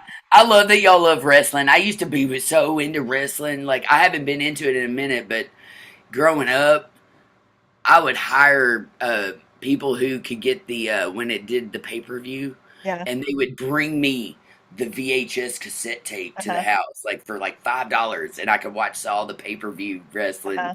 This is back to like Andre the Giant years, and stuff like that. So it Oh looks yeah, that is a hang drum. I love those things. So pretty. It's beautiful. Now, every now and then, Dorothea will be playing a big one. I would love to get one of those big ones of those. yeah, Yeah, they are so peaceful and one of the This one more was only like beautiful. $20, I think, something yeah. like Yeah, that. It's like you can't not get it. You have I to get it. know. I I want to like know. a percussion. I was like, I'm gonna just get some random percussion stuff. I got a bunch of Yeah, gift cards for my birthday. I was like, you know what? I'm gonna get stuff that I probably wouldn't normally get and just have it. And yeah, saw that. I was like, oh, exactly. I'm gonna get You got that. the wood block. Was it Yeah, I wood got block? it was it's a plastic Oh, block, that's but it right. sounds Yeah, really good though. yeah. I Because think, I like mean, there's times I don't anything. like doing rim shots. Yeah, me Um, too. so I'm It's like weird that in a kind of live setting. sounds just like it. Sounds Yeah, just like a rim shot, and it's just easier. Because yeah. the thing with me and rim shots, like if you do it perfectly, it sounds great, but it's a very inconsistent hit. And 100%. It the takes a one, lot of the, practice to get it the consistent. two can sound different than the four. The one can sound Yeah, different than the three, and you're doing it's just exactly. it's like I'd rather just have something consistent that no one's gonna know any better Yeah, anyway. So I'm facing kind of that right now because I'm in a cover band, right? And yeah. this is a particular cover band that wants everything exactly like the track that they do. So, not a lot of bands are like that. I've played these songs in a million other bands, but I've never gone back and gone, hey, let's play the exact feel that they do in this part and that part. So now I'm really like studying, and there's quite a few songs that they do that have like a rim shot that sounds different on two than sounds on four. Now I'm gonna give you a Yeah. really good example. Is "Drift Away" the song? Okay. Who sings that? Is it Otis Redding or is it no Dobie Gray who sings it? Okay. Yeah. Go back and listen to that. Everybody Yeah. knows that song, but go back and listen to the drum track. In Hmm. the middle, it almost sounds like a clock. It's a tick, then a tock, Yeah. tick, then a talk. And it's two different, like woodblock or rim shot sounds. I don't know Mhm. what in the world it is. But either way, going back and deciphering those sounds and getting those sounds. Another song that does it is Dixieland Delight by Alabama. That song, Okay. it has multiple different woodblock sounds in it or Yeah. rim shot sounds.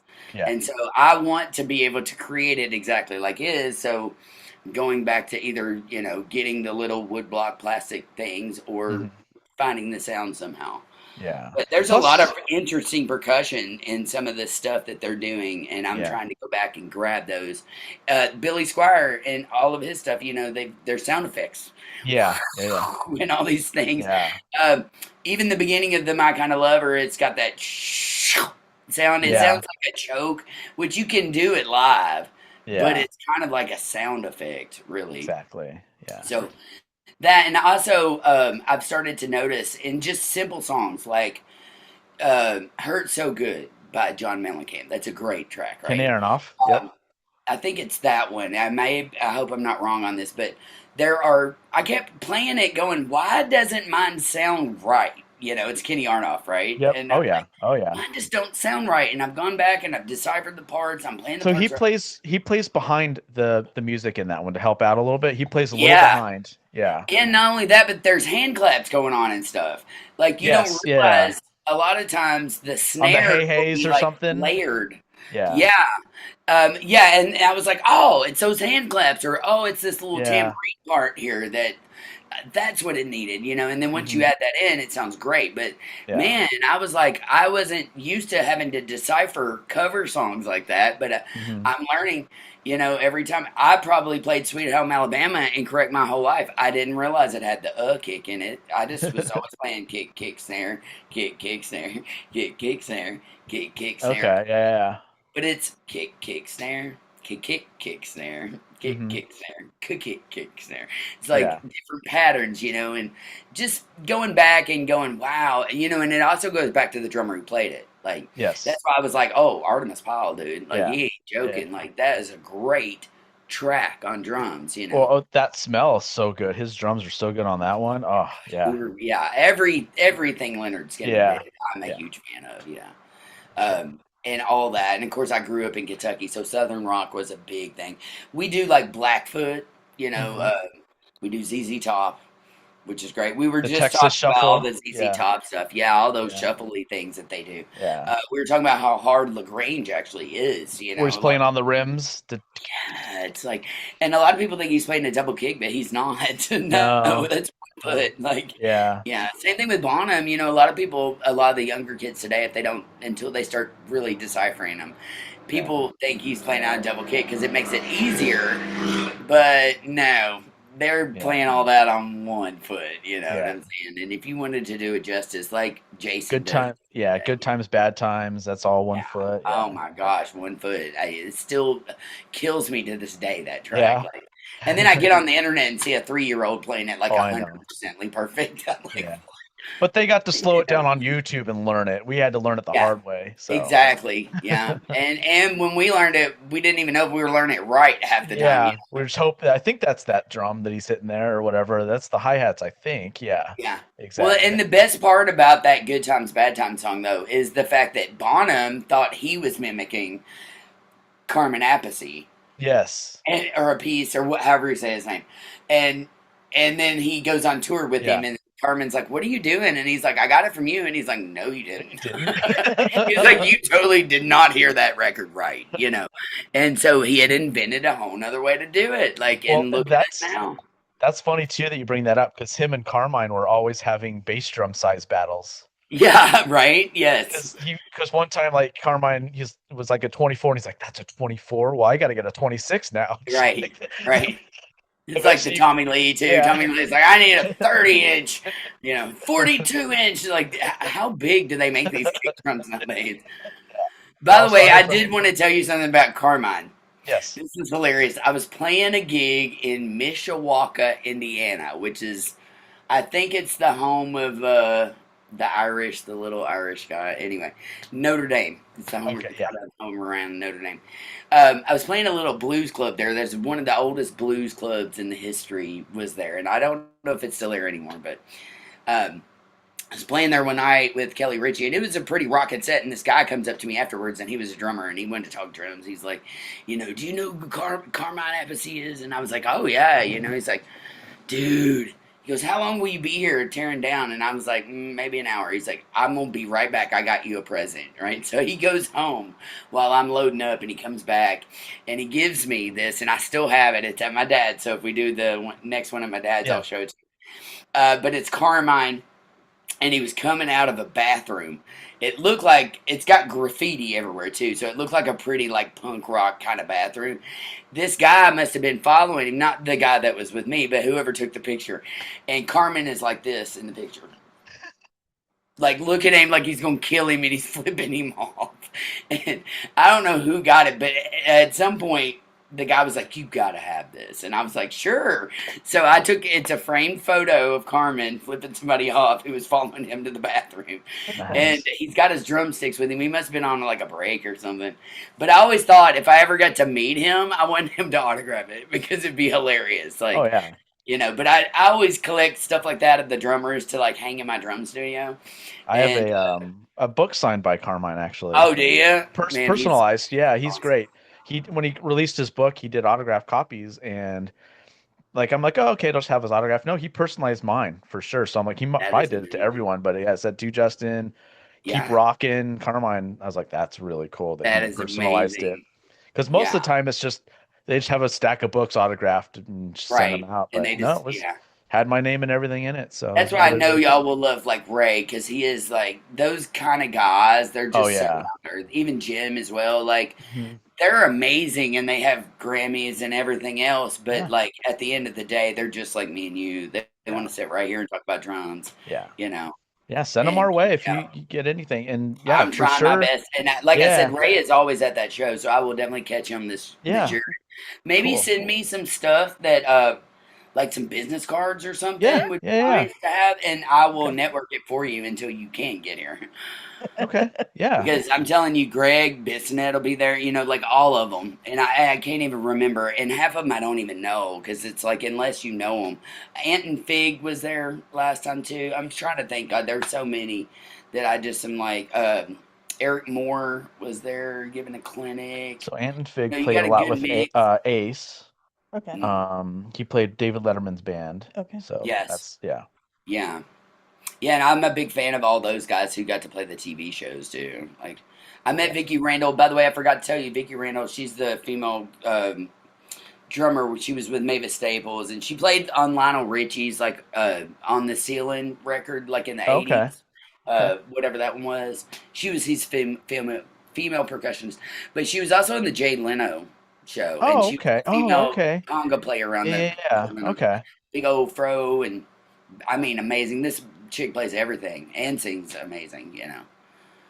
But yeah, Yeah. so yeah, I will definitely network that for you because I That'd feel be like great. y'all need to be in that market for sure. Yeah, And I mean where your I've drummers reached would out be. to Ray on Instagram, Facebook, and I even went to his website and went to the contact us thing or whatever, and just If not, I'm gonna contact nothing. his wife because I know her really well. She wanted to buy a surfboard from me, so Oh, nice. uh, I met his whole family that the first year I met because his kids hadn't seen him play drums live a lot because of the venues they play, Yeah. and so I think he had three boys, and they were all really young, and they sat front row and just were like this to dad. And I mean, it was the cutest thing.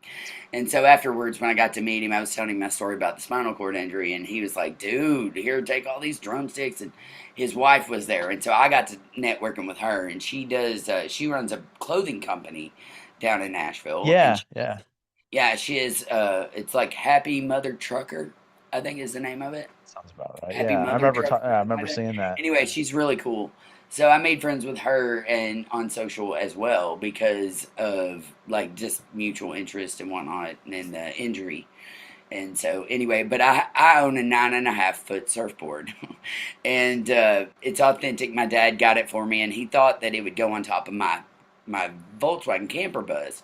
Well, my bus goes up at the top, like opens up like this, and has a Oh, okay. bed up top, so you can't really put anything on top of it. So Dad put it in the basement, and it's been there for a long time. But it's like an authentic '60s, like California, surfboard. And so, anyway, she had put out on social media. She was looking for one for her shop because a lot of people like to stand them up next to their shops and stuff, right? And they're really interesting looking, but they're really tall too, so it helps. But anyway, we had gone back and forth about the that. So I'm like, I will reach out to them and get Tim somehow, some way. Cool. Yeah, if Yeah. not, I'll see him definitely in July because he's Yeah. always there. I love talking with drummers. Just Me nerding too. out. It's, Me it's too. just I great. learn something every time. Yeah. Yeah. For Yeah. sure. All right. Well, we're hitting about the 3 hour mark, and Works for me. appreciate your time. Next time, yes, I will bring some of my percussion stuff in.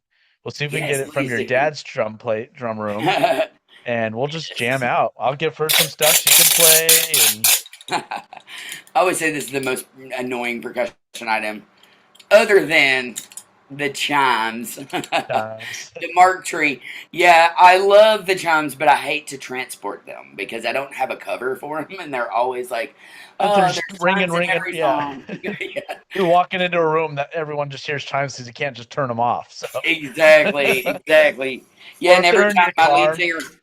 my lead singer always goes, "Wow, it sounds like something magical is about to happen." And I'm like, Yeah. "It is," because in Mary Poppins, literally the entire show was the chimes. Like anytime magic is about to happen, it's chimes. So notice that anytime you now hear like something about a magic or a star or a blingy ring or something with a diamond, it's always going to be that sound going on in the background.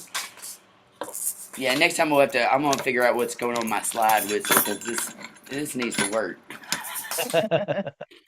Yeah. All right, guys. Well, And it's been even a if great it's interview. even if it's a day or two notice that Yeah. you want to do that, if you don't have a gig, just let us know like the Friday or Saturday. Sure. Yeah. And- And let me talk to my dad and see when would be good to get him in because it would be really cool to have him on and at least see his main drumatorium. He's got the Yeah. drumatorium. I've got the Kentucky drumatorium. So we got two within an hour from each other. And mine, though, he's got a lot more stuff because I hadn't moved a lot of my big drum stuff here. I'd kept it at my dad's because, it's dad. So I know it's not going anywhere. Yeah, because Sundays are usually a little easier for us to kind of last minute stuff too. Yeah. So yeah, Yeah. definitely. Cool. Yeah, let us know. Yeah, and if I'd have known about the gigs beforehand, I'd have told you. But I was like, I literally just auditioned, and boom, it all worked out. So now I'm Very booked cool. in January. Yeah. We're so happy. And I'll let you know about that. Even if it is covers, I was like, it's getting my chops back to 100%. You know what I'm absolutely. saying? That's exactly. And it wasn't as physical. It was more fun. It was a lot of the tempos are just like 120, 130. We're in that little dance era there. So it was fun. It's a fun gig to have. And I truly believe in Brooke. So check her out online. Yes, I have that written down. We're gonna look it all up when we're done Yeah. here. So. One of the better videos I've gotten of her is because they really didn't have a lot of video until I started in with them, and I'm kind of a video geek. Oh yeah. So I was like, some of these bookers, the promoters are going to want to see your videos online. Anyway, she did the Sinead O'Connor, Nothing Compares to You. Oh, And cool. I have seen people crying live when she does it. Like, she can bring out that emotion in Yeah. her voice. That's So awesome. definitely check her out on that. Yeah, definitely. I assume that they're on like Instagram, Facebook, and all that. They're on Facebook for sure. Okay. As the And you'll see me posting it. Brooke Westband. Brooke It's Brooke Westband. with Yep. an E. Yep. Yeah, Brooke Got with it. an E. Perfect. Yep, Yeah. I got that written All right, down. guys, I'm going to hop All right. off here. I really appreciate the interview today. Yeah, Thank of course. you. Yeah, anytime. And we'll Thank check you. in next time, and when y'all get it done and up, I'll do the same thing, and I'll always try to put that link to the full one on there. Sorry, I didn't mean to Awesome. do that on Oh, purpose. all good. All Yeah, good. but I like to do the little snippets because Yeah. like Instagram only wants like 2 minutes or something like Yeah. that. You know what I'm saying? It's hard to chop an interview, but Yeah. Yeah, he does it. exactly. Anyway, well, y'all have a blessed day and You great too. talking to you. Great Yes. questions today. Yes. Oh, yes. Thank Thank you. All right. Man, that was fun. So We weren't able to do it from the Drumatorium, and we get it. That's late to get in and stuff. Yeah. But just still fun. And we had some Drumatorium questions ready, but Yeah. we can freewheel it too. I just So love when you just click naturally with someone, Yeah. and she's one of those people. She's awesome. she's fun. Yeah. Yeah, honestly, other than it just going when I was like, we could probably talk till 5 o'clock in the Yeah, evening. for sure. So Yeah. because it's like we're just rolling. Mm-hmm. Fun questions for sure. Yeah. You can never have enough snares, so ha ha ha. Right? Who's getting Yeah. more? So no, just kidding. Well, you just recently got one. I did. And I encourage you to get that. Yeah, I Yeah. need to get a new head on it. Nice drum set, but yeah, it's a different sounding snare as well. And I got to bring this out, and the next time we can, Sounds so pretty. um, I was gonna get the hand drums too because those are easy. But it's Mhm. like next time we have her on and she's from there. I'll bring all my stuff in. Yeah, and I like the set 'em the up here. segment. What's in Jen's bag? Yeah, it would be funny if she did get Carrot Top props too. She's like, Yeah. this one I call, whatever. Yeah. Whistler's mother. It's Yeah. the Whistler. Yeah. It's got a mother on it. Yeah. That's funny. Awesome. So, All right. all right, let's go ahead and close this thing out. And it sounds like, soon we'll have her back on from the dad's drum. That'd be really cool if we can get him on for Yeah. a few minutes to say hi and thank you for having such a great daughter and teaching what you've taught and just collecting really cool things. That was it 3,000-year-old Yeah. gong. That's Yeah. really cool. So cool. So intro and outro music is provided by Arizona prog metal band Temporal Displacement. You can check out their music anywhere you listen to your favorite music, and there's some remastered stuff out right now to check out. You can email us at drummingupconversation@gmail.com. You can follow us on Instagram, Facebook, and YouTube at Drumming Up Conversation, and on X at Drum Conversing. And don't forget to listen to our audio versions of our podcast on Apple, Spotify, or wherever you listen to your favorite podcasts. Check out our video version at YouTube. Mr. And Sandman. do all the great things like subscribe, tell a friend, rate, review. We appreciate it. We do, yeah. Yep. Sorry, I'm just having fun because Yep. I usually have drums in here with me and or percussion I can Right, play. yeah. Grenache is popping up. But What sucks are we doing, this one. baby? Alrighty. For Drumming Up Conversation, I'm Justin Wood. I'm Andrea Wood. No mercy. Drumming up conversation.